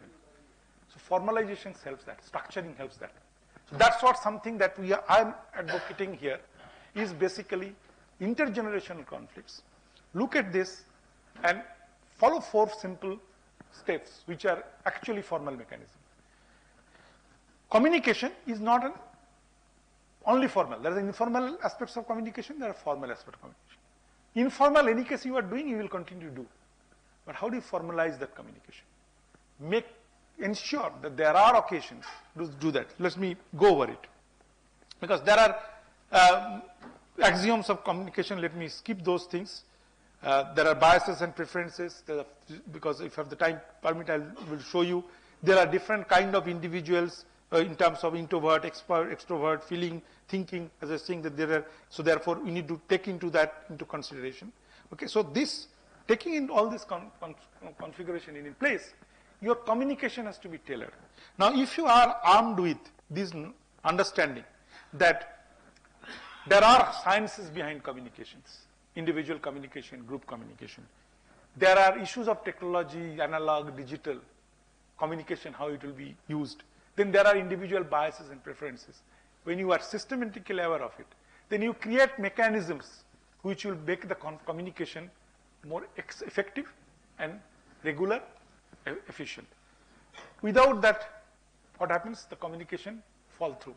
And all of us are busy. And if you look at what takes precedence is something which is staring at you, which is demanding time of you. And a communication with a child is not something which will be demanding on you. Because a child feels shy, or you said ego, actually is not ego. Many times the child really wants to communicate with the dad. But there is the fear or the anxiety or the thing that how it will be perceived, because for a son, many times, and particularly successful father, becomes a role model. So silently that person might be watching the father and basically having a respect. But at the same time, you are developing an aura around you. And there is a barrier to communication. Now, if there is extra effort has not been made, this communication gradually, it will create such a barrier that aura after some time will start diminishing. And because the child is going through certain difficulties, certain trauma, and he looks around and sees that, oh, my friend is so friendly with the father who is not a very successful guy, but they have drink together, they go for the partying, they play together, because that person has a lot of time. So therefore, he's spending a lot of time with the kid and do that. And this person starts believing that my dad doesn't do it, which means my dad is not a good dad. So suddenly that aura that has been there will begin to resentment. Okay? So if you are aware of these issues, then there will be formalization in the process that you will make sure that there will be occasions through which you will continuously spend time with the children. And this is a grooming process, because most often than not, and this is the tragedy of not only the family businesses, it's about all successful individuals or the families for different walks of life, not only business, everywhere. Time is precious, and time doesn't. And if you invest on time, your time on today's success, the future of this kind of multi-generational conflicts escalate. So how do you make that balance? So when you're talking about family versus business, that balance, there is a balance within the family. And how do you do that? So therefore, some of these techniques are there. Similarly, family harmony and bonding, creating this engagements, events, environment, establishing conflict resolution mechanisms, mediation, asking for mediation early, because many times people feel that because mediation is a big subject, a lot of expertise is there, but India particularly, our research is showing that people are very cagey about mediation. They don't want to take mediation. As if mediation is something which is taboo. Only when there is a big problem, conflict has reached a certain unresolvable situation, you bring mediators. No. Actually, mediation is nothing but a mechanism by which you get somebody who is a bridge between the two persons who is having difficulty in communication. And early you do it, better it is, but that will be much done in a more amicable fashion. But again, whatever I am talking about, these are all formal mechanisms, not informal mechanisms. Similarly, creating purpose, defining purpose, values together as a family is important. Discovering your history, okay? How do you, because why next generation will be inspired to join a family business? One is, all the time we tend to think that it is all about being attractive. It's not about only being attractive. Actually, because deeply you feel proud of your family, not because the family is too wealthy. There is something that family has as an history. The development of the family. You take a lot of pride in it. Now, how the younger generation will know about it unless that is documented, that is shared in certain ways. So, therefore, we say that take the family through this process. Have all the members assembled. Get the history, oral history. People share their historical evolution. The persons who have actually championed the business, created it, gone through the struggle, when they start narrating about those issues, those challenges that we talked about as an owner, what do you got? Not only just wealth, you also have a socio-emotional wealth for the family. Those becomes live. And in the process, the values become clearer. Thus, gets articulated better. So, again, that's the process that we talk about. Then shared dream. One is, of course, looking at the history, trying to understand the values, but then that's the past and the present. What about the future? Because as a younger person, he's looking to making a choice about next 30, 40, 50 years. Now, what kind of dream that person will have versus the older generation? There has to be something shared, something common.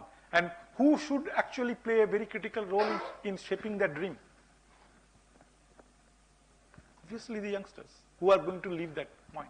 And therefore, that's what I'm advocating, that if you have those mechanisms in place, you'll see that many of these conflicts, which seems to be very high conflict, actually will just melt. Because in the process, the communication is much smoother, happening in a seamless way. People are, how many times a mother and a daughter or a father and a son fights? You will see very few occasions. But those fights are quite lengthy. Once the fights happen, it linger. How frequently the friends fight? How frequently the friends fight? Every now and then. But why that deliberate, consultative process through which they've crafted the purpose of the business family and the family businesses? In the process, the statement is not so important. The process of coming to the statement, that is actually reducing the conflict. And the purpose gives you clarity. And many of the other principles that are challenging in terms of roles, responsibilities, it's clear. But what I'm talking about, this journey, that process is very important. Then the rules in terms of governance, succession, okay? How do you do that family council, the duties that you talk about, the rights, these are the structural mechanisms that are there. I don't want to go much too detail into this, okay? So, but there are mechanisms to do it in terms of succession, ownership, management, leadership, okay? So, now why do you say that the next gen should be involved in this? Because there are opportunities, huge opportunities that you get in as a family business. So therefore, you need to keep that in mind. For the family, you need to treat it as an emotional nest, invest in relationship. I've already mentioned that. Give the space for next generation to pursue their passion. As I said, create mechanisms. Because this is an old adage, every society have this, that short sleeve to short sleeve in 3 generations. The one generation start it, second generation build it to the next level, and third generation finishes it. Okay, so that is the in Rajasthan you say Haveli ka saal 70 saal, or Haveli ka life 70 saal. So what is the meaning of it? The meaning is very simple, that the first generation struggled to build it up. The next generation has seen that the first generation to struggle and therefore imbibe some of those values, and therefore they follow the same. And the struggle is not over in the first generation. Second generation struggle continues, and therefore that entrepreneurial spirit of making something happens is there. By the third generation, you are completely insulated. You are living in a cocoon where everything is protected. Where will you get that entrepreneurial spirit? So therefore, it's important that generation, the elder generation, to create mechanisms and opportunities, and in fact force the next generation to actually do entrepreneurial work, and let them figure out that whether they will be able to perform such a role. If they don't perform that, they should move into some other roles. But provide them the laboratory, that opportunity to experiment, rather than, and failure. I think encouraging failure is the biggest responsibility of the elders in the family. Let them fail, because all of us know that we have learned from our failures more than the success. Success is not a great teacher. Success only generates your ego. It generates wealth, but it also generates your ego. It is the failure which you teaches you the most. So it is great that your son or daughter will be entering the business after failing 2-3 occasions, either running their own startup or running somebody else's business or doing something and failed. That person will be definitely and then still joining your business means that person is a far more prepared emotionally and intellectually to take the business to the next level. Now, because that person has the knack of experimentation, have the wisdom of that how and the knowledge about what failure means and how it can lead to failure, and therefore the person is definitely going to buck that trend of third generation short sleeves to short sleeves. So those are some of those mechanisms that I will definitely should have created in this. Okay, let me stop here, because I think because this will be a monologue for a long time. So what I would like to do, just go to the last few slides and then take some questions that you have. On thinking, I think this is some things to think about. The research has shown that which often in a family context, we say the generations have actually more in common rather than, so this is the experimental research that has shown, because families, there's a conditioning effect that happens with every members in the family. And many of these are generational gap that you are talking about, you often said that is more superficial and surface rather than really there. Okay, so therefore, because you have personal values are shaped by family, integrity, achievement, love, competence, happiness. So if there are more sharing, more togetherness, more bonding, all this actually generational conflicts reduce. So that is something to be pondered about. Then what has been noticed that the generational conflict generally happens primarily around these 3 things: control, power, and authority, particularly in the business, family business context. That who is going to control, who has to going to have power, and who has to have the authority to do things. So that's, again, formalization of many of these things help.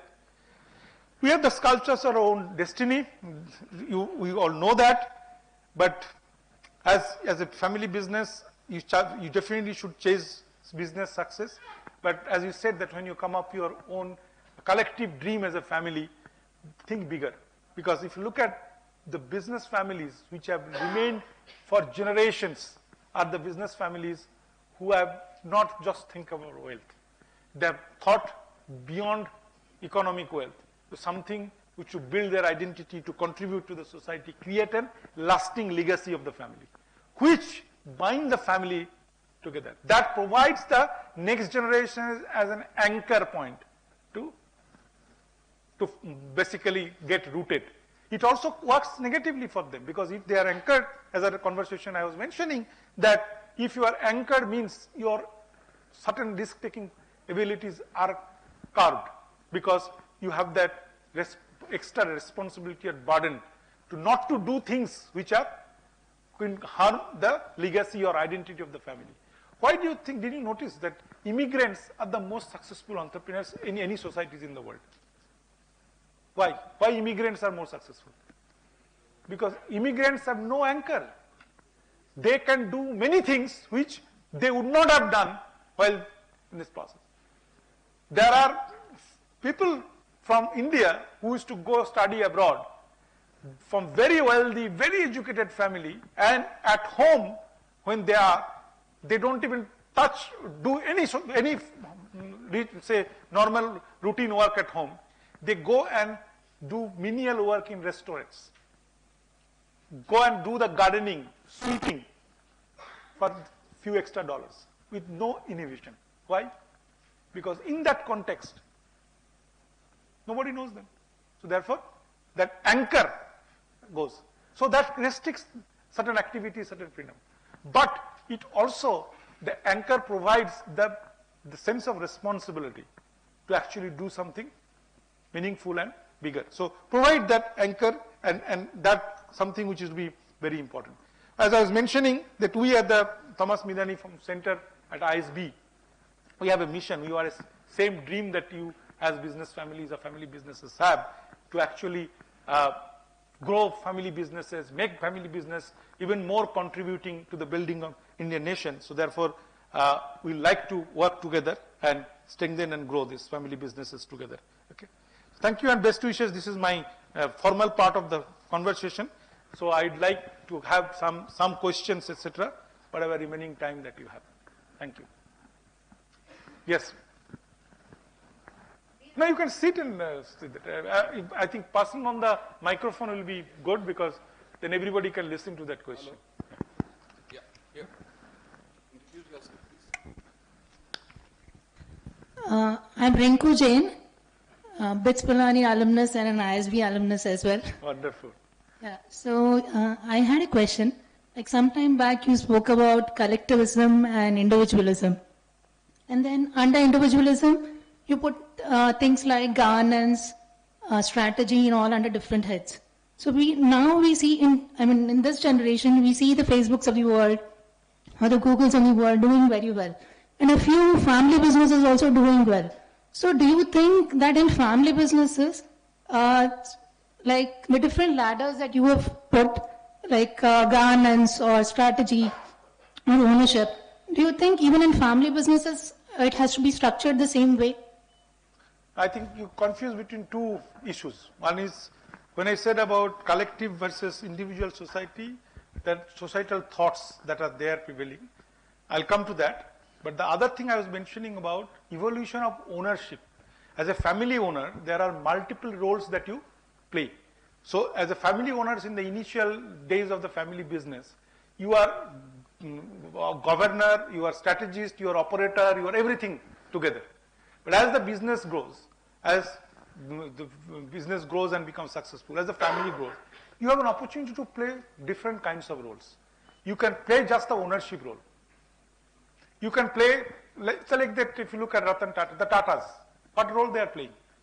They primarily, after Chandra has taken over, Mr. Ratan Tata has no role other than being an owner of the business. Okay? But an enlightened owner.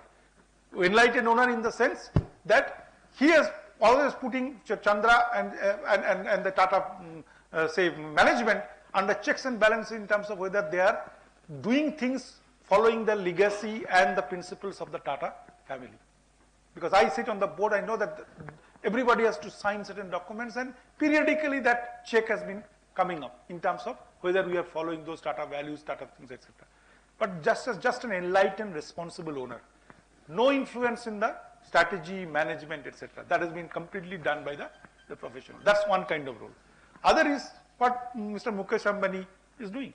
That I'll not only be the owner, I'll also be the governor, I will also be the strategist. Okay? I may not do the operation. But then, so there are multiple roles that you can play. Similarly, there are certain families which have completely moved away, and the Thomas Smithani family, which actually sponsors our center, they are the owner of Holcim Group. So the Smithani family is the owner of Holcim, that biggest cement company in the world. So they have a wealth of $30 billion. So they have a family office. And Mr. Smithani, Dr. Smithani is the chair of that family office. Okay, I'm a non-executive chair. He had hired a McKinsey retired consultant to be the CEO of the company.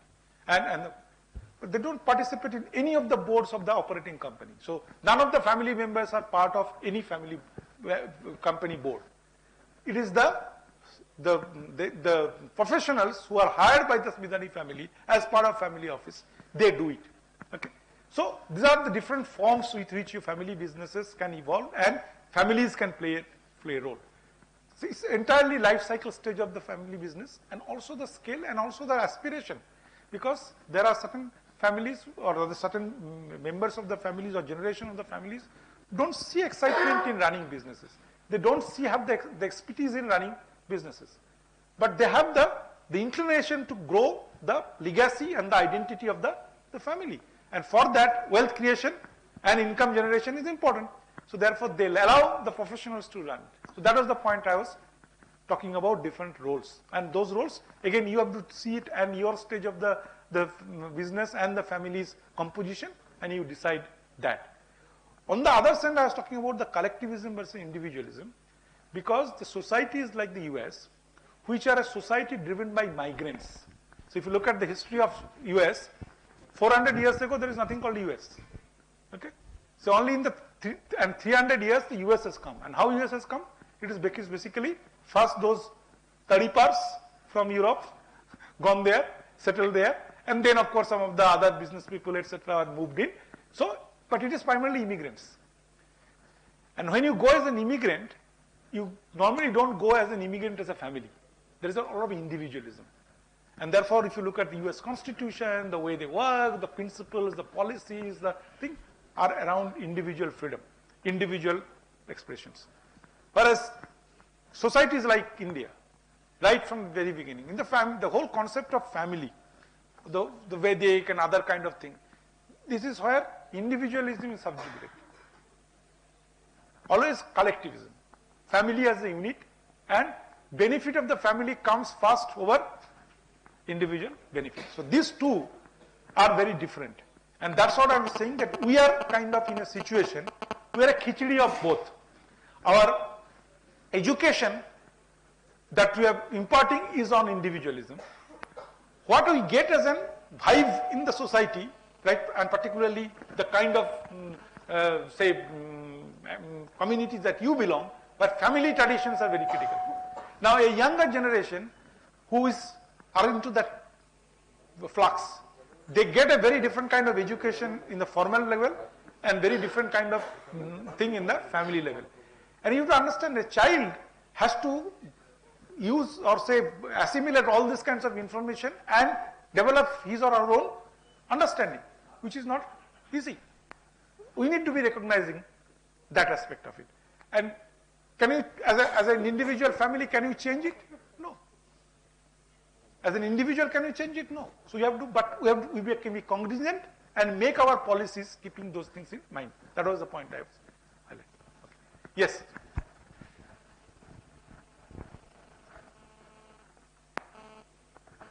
Hello.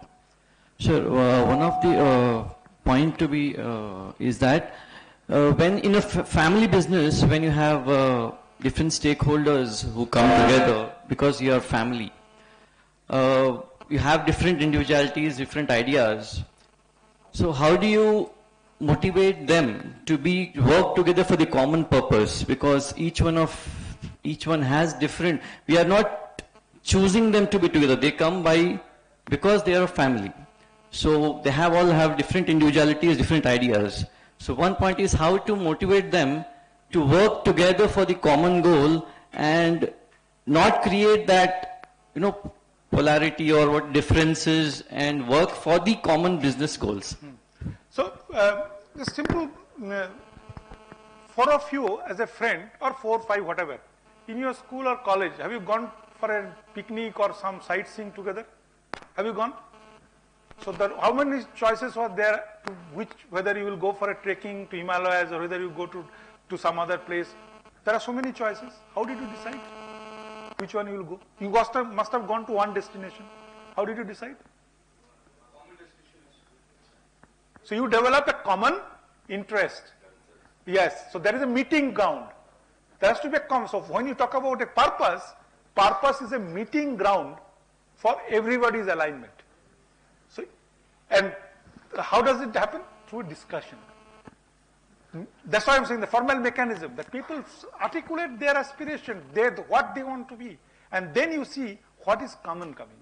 And therefore, that's why you need involvement of experts from outside, because that getting that conversation and aligning that, like in a company, same thing required in a family context. In a company situation also, you know, the visioning exercise, mission exercise, purpose exercise, you generally do it in an elaborate way, bringing in experts. Same thing you should do in a family context. But ultimately, it's all about sharing each other's mind, discussion, and through that process, getting the common interest aligned. Okay. Yeah, please go ahead and then. Good morning. I had this question. So basically, we are into business of automobiles, and we are basically third generation who are operating into this business. So what happens is, when our dads were operating, they had a different sense of individualism, or I would say the risk-taking capacity from their father, because they started off from the most, I would say, a scratch. And right now, where we are getting into the business, it's already settled, but I would not say going into multifolds. And when we get into the business, we are having this burden that, okay, the business is already well settled, and how do we take it forward where we reach a different mark or vision it to a different mark? And somewhere we just get bogged down by that, and we are, okay, this is what it is, and we should stay here is what it is, playing the safe game. How do we as third generation entrepreneurs actually look at the higher vision, or convince the second generation to take it forward? Okay. Brilliant question. I think this is the crux of the next gen. That is the dilemma, particularly if you're because you have a burden of success. So burden of success plays out in very different ways. One is the expectation of your elders, as I was mentioning, will be far more. That is that we have created something. You people are supposed to grow it bigger. Now, obviously, you know that growing something, or say somebody scores 60%, making 60 to 80 is tougher, but 80 to 90 is much more tougher. So same is, so if you have grown it to level, it's a much tougher proposition. Second is, many of the time, the dad's mindset or the next generation mindset don't see that, like you said, automobile dealership. Now, do you notice, because this is another industry I work very closely, what is going to happen to automobile dealership 10 years down the line, 15 years down the line? It may disappear. Now, a youngster who is glued to those technologies and what's happening in the industry, etc., might see that this is not the business, which is, forget about growing it. Retaining it is going to be a challenge 15 years, 20 years down the line. So should I invest my whole career bet on this? Now, if you go and tell this, and this is exactly a live example, I'm talking about an alum of ISB who just graduated a few years ago. Exactly that has been the discussion that we had a few months ago. And I had to actually, his father was completely, and fortunately that father also did a program with me. So I took them together and said that, look, this is the reality. Now you have to come on to board that. Then he said that, so then what should you do? I said, let him figure out what he wants to do. But he is at least made the first step to come to you, to tell you that, Dad, this is not the business which is going to be the business for the future. And I want to build a business for the future. So please, I will help you to run the business as it is, but allow me some time and an opportunity to experiment with something else. And that is the solution that we have come up about after the discussions of months of discussion and doing that. So in your case, exactly that is you have to do it. But then there is another situation where it may not be automobile, it might be a fine chemical. If dad and the granddad has built a business or uncle has built a business, what a fine chemicals. Very promising. That fine chemical business, you might be doing 500 crore, but I think surely that fine chemical business has the potential to become a 5,000 or 10,000 crore in a jiffy. Because when the China and other sources are limited and problematic, many of the European and American countries might like to source it from India. And this might be the company which, so there is a very different opportunity basket. But now the next generation who has not built the 500 crore, you got it 500 crore. But then how is this next generation will be taking it to the 500 to 5,000 crore? Does he have the experience? Does he have the training to grooming to do that? Unless the family has actually had a mechanism to groom the person to that level, like what Mr. Dhirubhai did for Mukesh Ambani or Anil Ambani. Taught them how to build big businesses from scratch, giving the response. Similarly, Sajjan Jindal, I remember a few years ago what a conversation he mentioned, that his son graduating, did his MBA from the US, immediately after that he put him, he said, I asked him that, are you bringing him back to be in a senior position in your company? He said, Sagat, I will not do it now. I have bought a company in the US, which is a loss-making steel company. I have asked him, your test is that if you can turn it around, make it profitable, then only you get a senior position in my company. Otherwise, come and join at the shop floor and work up your ladder. The choices is yours. Either you work like any normal professional, work in a lower level and rise up, like the way Rishabh has done it. Rishabh has done it for Ajim Premji, Wipro, or this is the company I bought it. You are looking for a turnaround professional. I can give you this opportunity. Prove yourself and learn. So he did it. In 3 years' time, he turned that company around, and that's what you will see that son has joined at a very senior level, and then after that, so different mechanisms. But point is that grooming is required. Without that, how will it happen? So in fact, we have a very elaborate kind of say presentation in terms of how some of those families have been able to groom their leaders, and there are failures, there are successes, and like look at the Bajaj. How these two young, this next generation, Sanjeev Bajaj and Rahul Bajaj, how they have been groomed, and they are actually better business leaders than their fathers. Any day, you can see that. As a business leader, because they have professionalized the company, they are growing at a global scale, making it much more valuable than what his dad did. But his dad was an icon in the sense, because he did it, create the first perhaps Indian brand in the true sense of the term. Yes, somebody, well, no, I think, yes. Yeah. Yeah, I just wanted to highlight some of the points you made. What I also realized in businesses, as you said that in universities you have an incubation center and they allow you to take the risk with your ideas. I found in the current scenario, if families can allow or keep aside some risk capital, and the other question and answer was also pertaining to something like that, because the children are more aware of the businesses which are of the future, and which are businesses which are going to be absolute. I feel it is a combination of the experienced lot with the generation who are more, on the ground and more informed, to take a wiser decision to change businesses or allow them to take that risk capital to test and accept their failures. So what I have found is basically because most of us are successful in the earlier generation, they don't like any failures, even though they may be smaller in size, and they don't want that time to be utilized for something else instead of the other businesses. As you rightly said, that incubation point, I found it very relevant. And just to add to that, what you say, look, all of you are doing it. What are you doing? You are investing in stock market. In some, I was saying that. Look at the fallacy. You are investing in a stock market, betting on an entrepreneur you don't even know. And expecting return. Whereas here, you have your son or daughter, whom you know, whom you can actually monitor, and you are not going to risk your capital there. This is complete fallacy.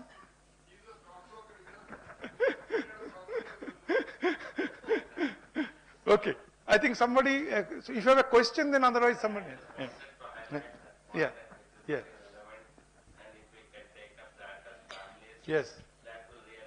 So I think the younger generation will be very happy. I think all the elders here had promised that they will create a risk capital for them. Okay? And I think I would like to see that you should monitor that, how many of them had gone back and created that. To your point, I am a fourth-generation stockbroker. Yes. And my son, I never forced to get into stockbroking, but I think something is in the genes. Yeah. So he wants to get into investment and wealth management rather than broking, which is fine. Fine. To an extent. Absolutely. And more than need, which I felt is the right decision. Sure. Thank you. Yes. Pawan bhai, a member in making from JIF, Prashant bhai's son. Anyway, sir, probably my question is the reverse way around of what question came down from Mr. Jabak here. So,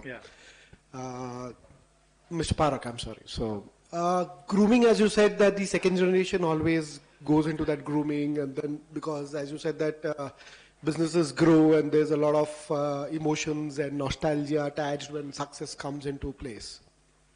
Now, a typical hypothetical situation where you've got two sister companies together, and what happens is over a period of time the growth has happened, everything has happened, but what happens is when one company needs to merge into the other company, at that time the nostalgia comes as to why this company should be closed down or why this company shouldn't be merged, this and that and all that stuff. At that time, how do you go for the grooming for the first generation? I didn't follow that merging. Merging what? Are you saying that? Whatever it is, the brand which is growing for a particular company brand which grows. Now, any big companies have got two companies together or three sister companies together, but one parent name. But now what happens is because the brand grows, one company grows very high. So now there becomes a time where the parental name of the company gets merged into the brand. Parental name of the company gets merged into the brand. Brand. And that company grows now. Yeah, so at that time, how do you really, the grooming for the first generation, it becomes very difficult for them to digest that? Grooming has nothing to do with the brand. Grooming Why is not? Grooming has nothing to do with the brand. Brand is an identity of the family, etc. Sir, I think what Rahul is trying to say is that suppose there's a first generation entrepreneur who started a business, and then the second generation comes in and starts a brand under that, and the brand becomes larger than the parent. Then the first generation and the second generation wants to, grow the brand bigger and maybe reduce the significance of the parent company. How does the first generation react to that? How do you make them understand? The second generation is, No, he's talking about grooming. Understanding. No, he's basically saying, how does the second generation explain to the first generation or reconcile them to the closure of what they started? So what is the first generation's purpose of, what is the purpose? What is the shared dream? Shared dream is growing the name or family wealth, family reputation, family power, family thing. So if the first generation should be very happy, the second generation has created a company brand which has made the wealth 10 times more than the previous generation. But then keeping the nostalgia and the entire thing which has gone into building that company and all. So what does the brand? How does that really? What does the brand Mukesh Ambani built? No, Ambani brand. Mukesh Ambani has spent entire life creating some called Ambani brand. At some stage, that Ambani brand got split into two. Now, what has happened in the recent years? What brand he is building or he is part of building? JIO. Who has actually brought that? It is his generation, next generation. The JIO brand started with the mind in terms of the next generation. There's this big gap in the generation where people are very reluctant to accept that Reliance is now becoming, say, digital or JIO or XYZ, whatever it is. The first generation. No, but Mukesh Ambani has perfectly accepted that. that moving from Reliance There's brand- Mukesh Ambani, sir. Over here, there's no Ambani. They're all Bambanis over here. So we need to really understand that when it comes to the family, the head of the family becomes really Okay. cranky and crazy with this. No. See, if somebody wants to commit suicide, okay, what can you do? The point is, if somebody wants to commit suicide, that if your next generation is building a much bigger thing, you don't want to support that, you want to latch on to your own thing, it's a suicidal. And if you are committing suicide, what happens? You go and do a counseling, do all this, but after that you say, go and hang yourself.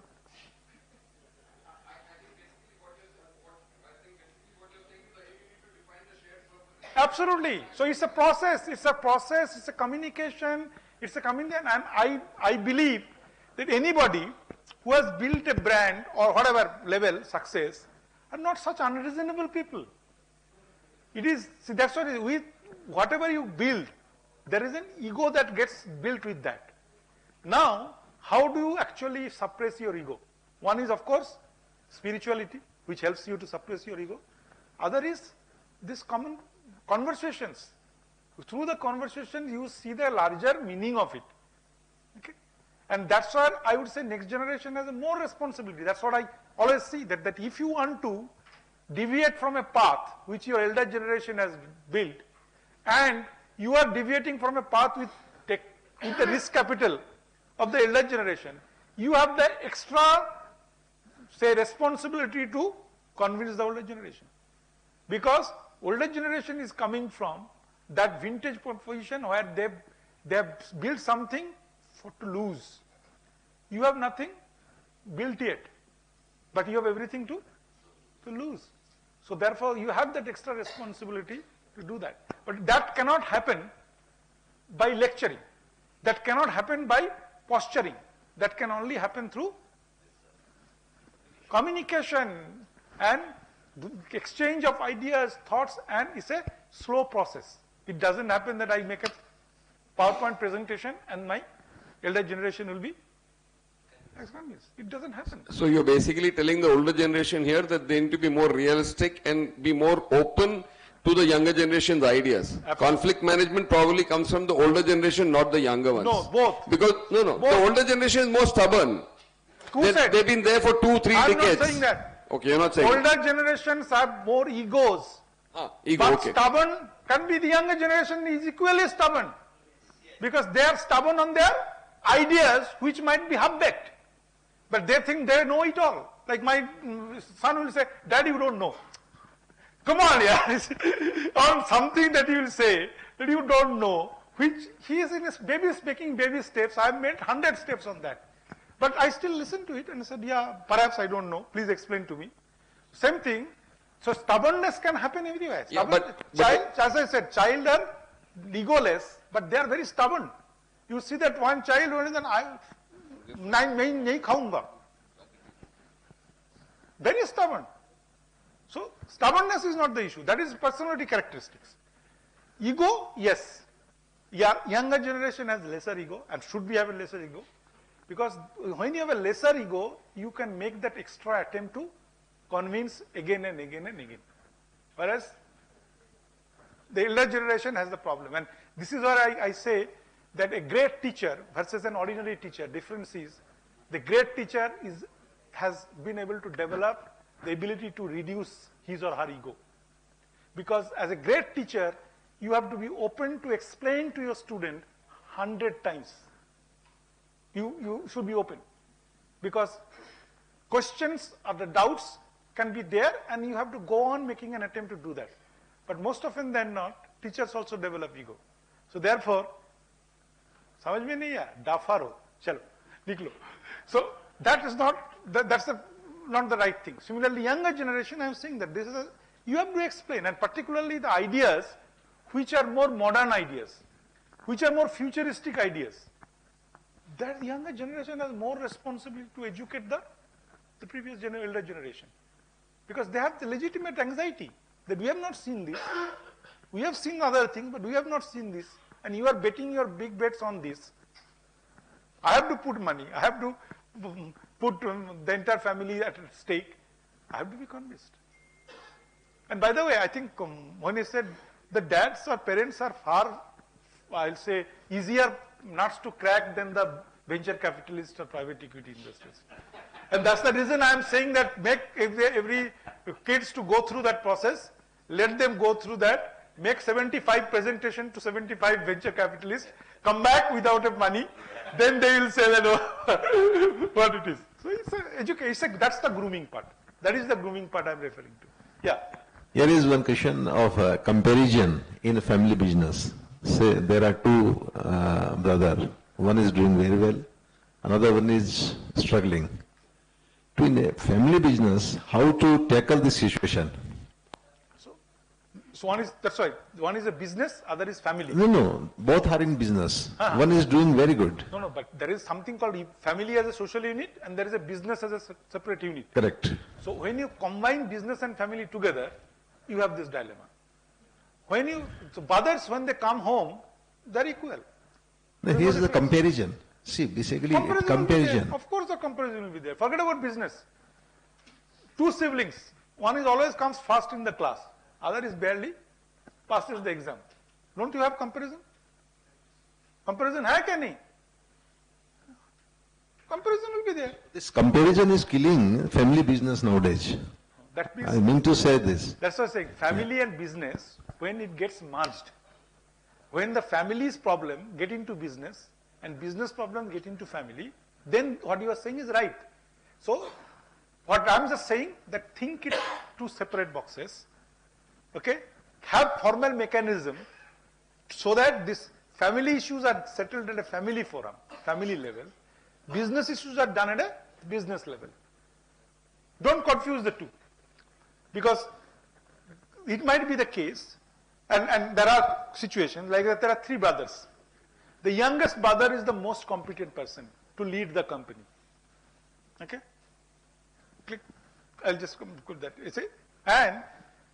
But we know our family context, the elder is the head of the family.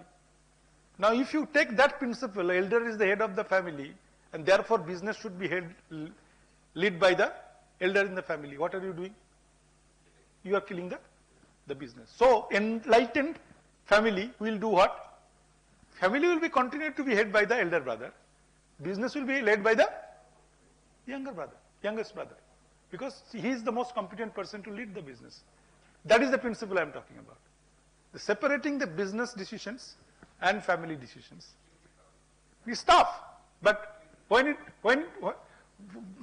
you are principled, when you have the structure, when your systems are in place, you can do it. And the companies, why do you say that? Our research is so 90% of the family business are struggling. Why? This is exactly the reason. These are tough. Of course. Because they are confusing business and family. And if you do that, you will be continuing to struggle. So principles of success are there. Yeah? Yes, I think. I have a question. Yeah, okay. Easy for us. Yeah. As Uncle just said, and the point out that you had made of the Ambanis. So when we saw the Ambanis, collectively when they were doing, maybe Mukesh was doing more, and when the split happened, Dhirubhai had to split amongst both. Dhirubhai didn't split. Dhirubhai died. Split happened after that. The split happened amongst both. Maybe Mukesh had major of the contribution towards the wealth, and when we saw that when the split happened, Anil couldn't handle that business as well. No. See that two of them are very complementary. Reliance operation strategy thing was Mukesh. If you look at the finance, entire thing is Anil. And Reliance could not have been Reliance without getting such cheap capital from the Indian market. So he was a financial wizard, but he doesn't have the same acumen in terms of building and running a business and operations. So they are together under Mukesh Ambani, perfect combination. Great brothers, great going.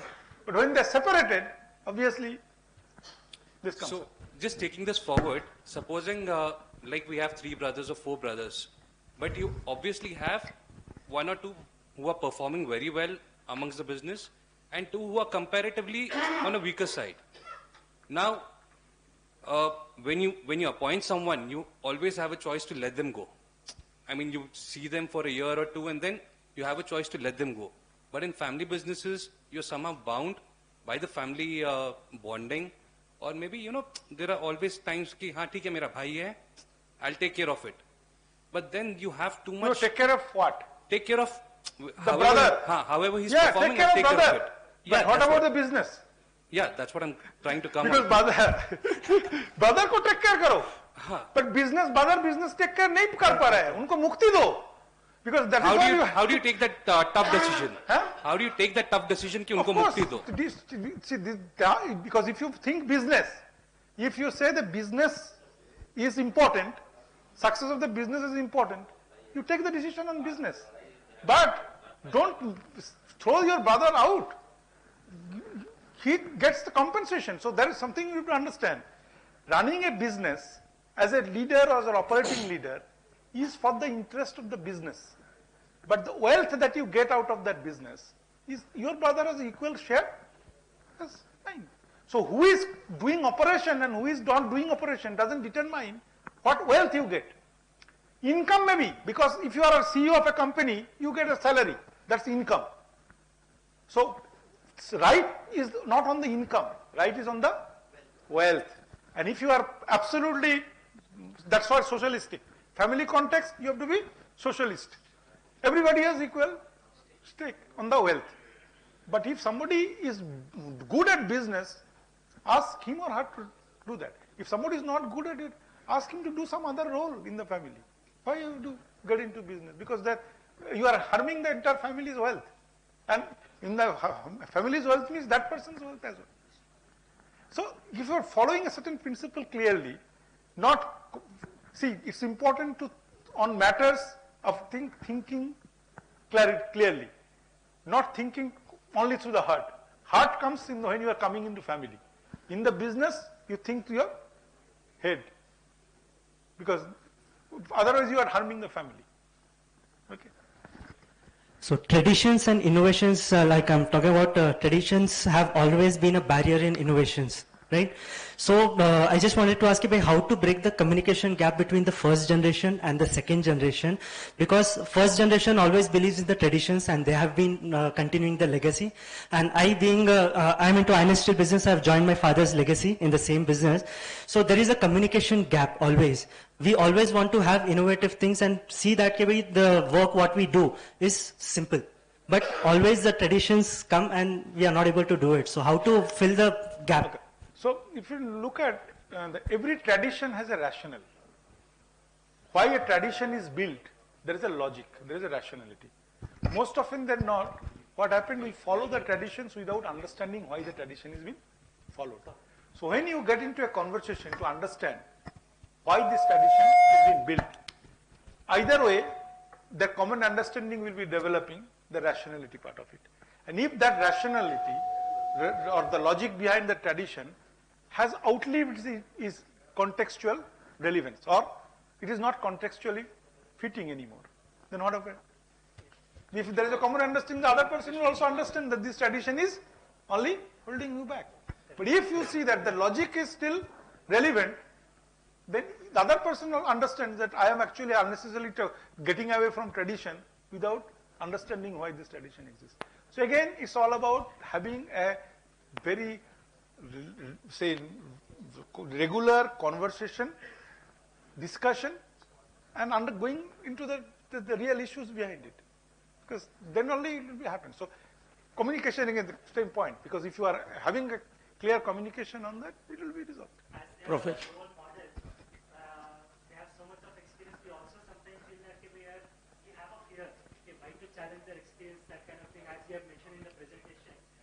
No, so that's why the notion is that if you start with your operation, mindset that you are challenging, you are not challenging, you are discussing, you are having a conversation. Nobody is challenging each other. Because that's how, unfortunately, when I have a senior or next, that's why I'm not using the word junior. This is about time-wise next versus former.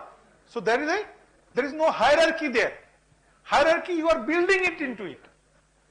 So when you are discussing business, why there is a hierarchy there? Discuss, because everybody has an idea. And we say that the best of the idea should win, not the most powerful should win. Professor, Yes. I have a question. What I find or believe is that the risk-taking ability of the new generation or the next gen is reduced, because the earlier generation, when they came, they didn't have baggage, they didn't have anything. So that risk-taking ability does not allow the ability not to take risk makes the business not to grow. And what we find is that now the small and medium businesses are disappearing or giving away to the big businesses. And how does the family business confront this challenge or overcome this? So though I just mentioned earlier also, the third generation, the risk-taking ability comes down. But if you look at, if the third generation is groomed well, the risk-taking capability should be more. Why? Because if somebody has 10 rupees in his pocket, what risk that person can take? 100 rupees. If somebody has 10 crore in the pocket, what risk the person can take? So who has more risk-taking ability? So in terms of impact, obviously, but what I was mentioning earlier, the third generation doesn't have that inherent ability to take that risk. So grooming is important. But once you groomed it, why shouldn't they be able to take? Because they already have a base. On a base, you can launch yourself into a higher orbit. So that is the point, as I said, that as a center, we are very keen to actually work with the small and medium, particularly medium and enterprises, to take that to the next level in terms of making that happen, because the opportunity is huge. And not only the opportunity, because you said, without the family enterprises doing it, India, this 10 trillion, 15 trillion will be only PowerPoint. It will never happen. Because no other enterprises be able to take us that. Look at the European economy, Germany, Japan, etc. Who have built those economies? It is what we call those middle stand, the medium enterprises, family enterprises, who each of them have become champion in the small. One person might be producing one gasket, but he is a world leader in gasket. A 500 million euro or 1 billion euro business, 70% of the market share globally. Family business, running for 3 generation, 4 generation, only producing gasket. So that's the model. And because that and why they are doing it? Because there is a continuity, and the family brings that continuity, patience, innovation. Innovation. Why family businesses do better? Globally, it is true. Why? Because innovation requires patient capital. People have to put money and wait. When I became a head of innovation in Infosys, I asked for say $20 million. Nandan was the CEO. Said that yes, Swagato will give you $20 million. Tell me, when are you going to give the return? I said, don't talk about return for next 10 to 12 quarters. Because he said, what? In Infosys, we have never invested a single paisa without seeing the revenue and profit. Because that's a services business. You hire actually people only when you got signed a deal with a customer. Now you are saying, give me $20 million and only after 10 quarters you will start seeing some revenue and then return, etc. The DNA doesn't permit that. And for individual investors like them, where they are moved by every quarter stock prices, for them it is difficult. But family businesses can do that. They can invest that money. Look at Dr. Reddy's lab. For Dr. Reddy's has spent millions and millions of dollars to create a drug discovery. They didn't succeed, but they have put on money, and again they came back. Again they were investing, because that is difficult for if you are not a family. And that's what's been seen globally in many contexts. Why American companies have lost the sheen? Because they were not, majority of the successful American companies, only other than the tech companies now, they are by small shareholders who look at the return shareholder value every quarter or every day. Now, how will you make investment on new technology, new ideas, which might take 2 years, 3 years to mature? And that's why other companies are scoring up. Sir, I have a question. Yeah. Very excellently explained the power of purpose. And being part of a large family who had been in businesses and mix of professionals inside, we have seen the presentation where a lot of very clearly define conflicts and solutions. So a lot of it looks academic sometimes. However, when we implement this in real practical situations in families, which I have observed and currently facing also, there is a lot of resistance. Practically resistance, because everyone is not ideal in thinking, there are biases, there are emotions, there are priorities, personal likings, individual abilities and capabilities. So how do we address these resistances when we try to keep the family business growing, intact and flourishing? Yeah. So therefore, one is what to do and the other is how to do. Okay, and how is a slow process, and it's also very contextually determined. Like when you're saying that if you are in a family which has 50 members are involved in the business versus in a family which has 5 members in the business, creating a common purpose, obviously with 5 members, it is supposed to be easier mathematically, 50 versus 5. But then there are 50 members in the family who think alike, they live together, they have a lot of things, versus these 5 members who fight with each other all the time. Where will you get common purpose? It's like 50. So you can say it's a contextual thing. So what we are in, and that's what I started with, that I don't believe in these versions. Because these versions are generic in nature. Now I just give you a contrasting example on the same circumstances. Number 5 versus 50. The process and the outcome can be completely different. Because the initial conditions are different. 5 like-minded family members versus 50 unlike-minded or moderately like-minded family members. First one is easier to come up with a common purpose. But you reverse it. 50 common like-minded people versus 5 fighting members. Where will you get that? So process. And therefore that's why I say that it is a journey, it's a process, because you put structure, you put systems, but you need to be also bring people, some experts help, take you through that journey. And that's why you need to be aware of this power of those things, because success case studies, etc. will show you that yes, if you follow that process, there is a method in the madness and it works. But then you have to stay invested on that. So many of the principles that we say are quite like, because I naturally get connect, innovations are like this.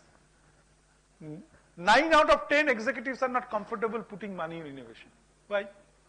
Because results are not immediately visible or guaranteed. But all we know that those businesses are successful who are innovating. So while you know the outcome, that only innovation can lead you to success, but 9 out of 10 people will not do it. We'll take one last question. Same thing in family. Yeah. And then we'll take everything offline. Also online. It's not a question. I would just like to summarize the thing is I am basically running a joint family business and I'm extremely happy to do that. My next generation children are also here. Unfortunately, brothers are traveling. We have a wonderful way of running the things. What I feel is everyone keeps talking about FMB, family managed business, family managed business. According to me, if your family is in good harmony, your business will flourish. Absolutely. That's why we are putting so much of emphasis on the family side. Because you are absolutely right. Family harmony is, and that's why family business, what is not business family? It is family business. So if you take care of the family first, business will happen. And by the way, managing business, you can hire resources. Can you hire resources to manage family? Not possible. Okay. Thank you, Dr. Ray. I think with the wealth of knowledge that you have, we could go endless. So firstly, a big round of applause. Thank you. Thank you.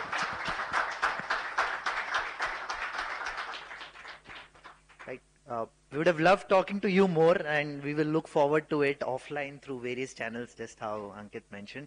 But I want to call out something. When we started, we all were talking about, it's a Sunday morning and all of us are here. I don't know how many of you know in the room, Dr. Ray has taken a flight and come down here to be with us here today. So probably he started his day maybe at 3 a.m. and 4 a.m. And the kind of energy you created in this room, right? Kudos to you, sir. Thank you for that, and something that we should all learn for. And your thoughts about maintaining balance between family and business, creating mechanisms, and a very thoughtful thought about promoting women entrepreneurship, promoting women education, and the importance of growth, continuing to growth. I think these are some of the key learnings that I take away today, and I believe have become a goal for not only me, but I think for many of us sitting in this room. So thank you for sharing those valuable thoughts with us. I would now, we would just like to take a few more minutes of you. I would now request Kushalji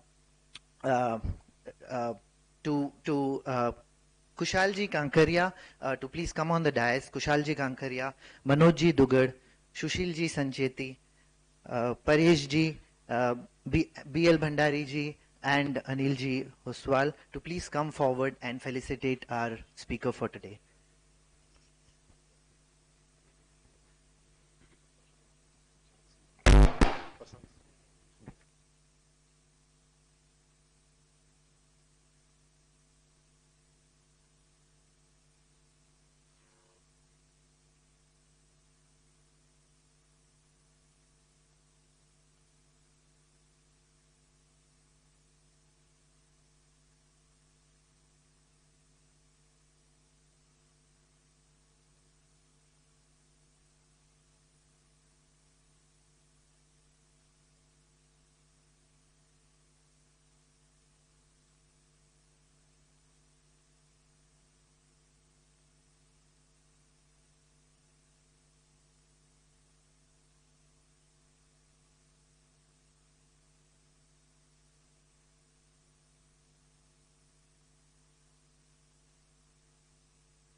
Thank you, everyone.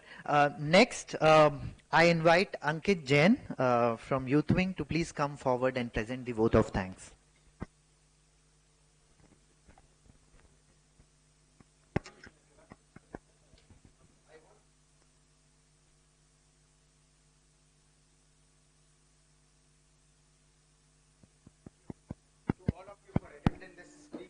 Today.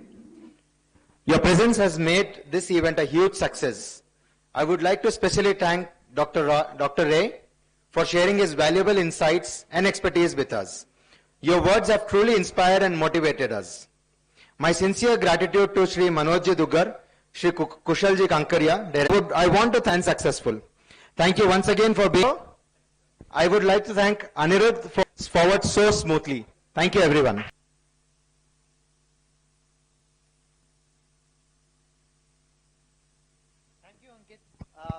Wow, that was an amazing session and a great way to kickstart this new term.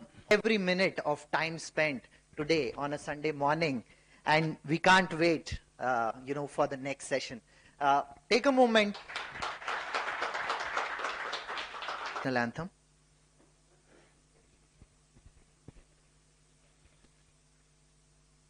अधिनायक जय हे भारत भाग्य विकलवंगा विंध्य हिरुभना में जागे आहे भारत भाग्य विध जय हे.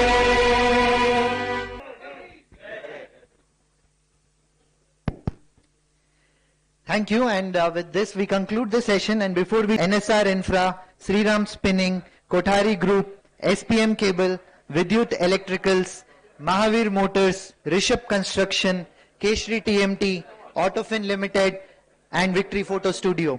Also thanks to the gold sponsors, Tatva, TL Computers, Golcha Capital, Shritel, SM Rotoflex, Jain Construction, Holiday Bazaar, Luxurio, Dugard, Raj Packaging, Suvarnam Jewels, Sanjay Chemical, Culture, Tufan Fan, Go Gas, Surana Group, V Digital, Bhandari Glass, PCS Securities, Cubex Tubing Limited, and Nakoda Wires and Cables. Thank you.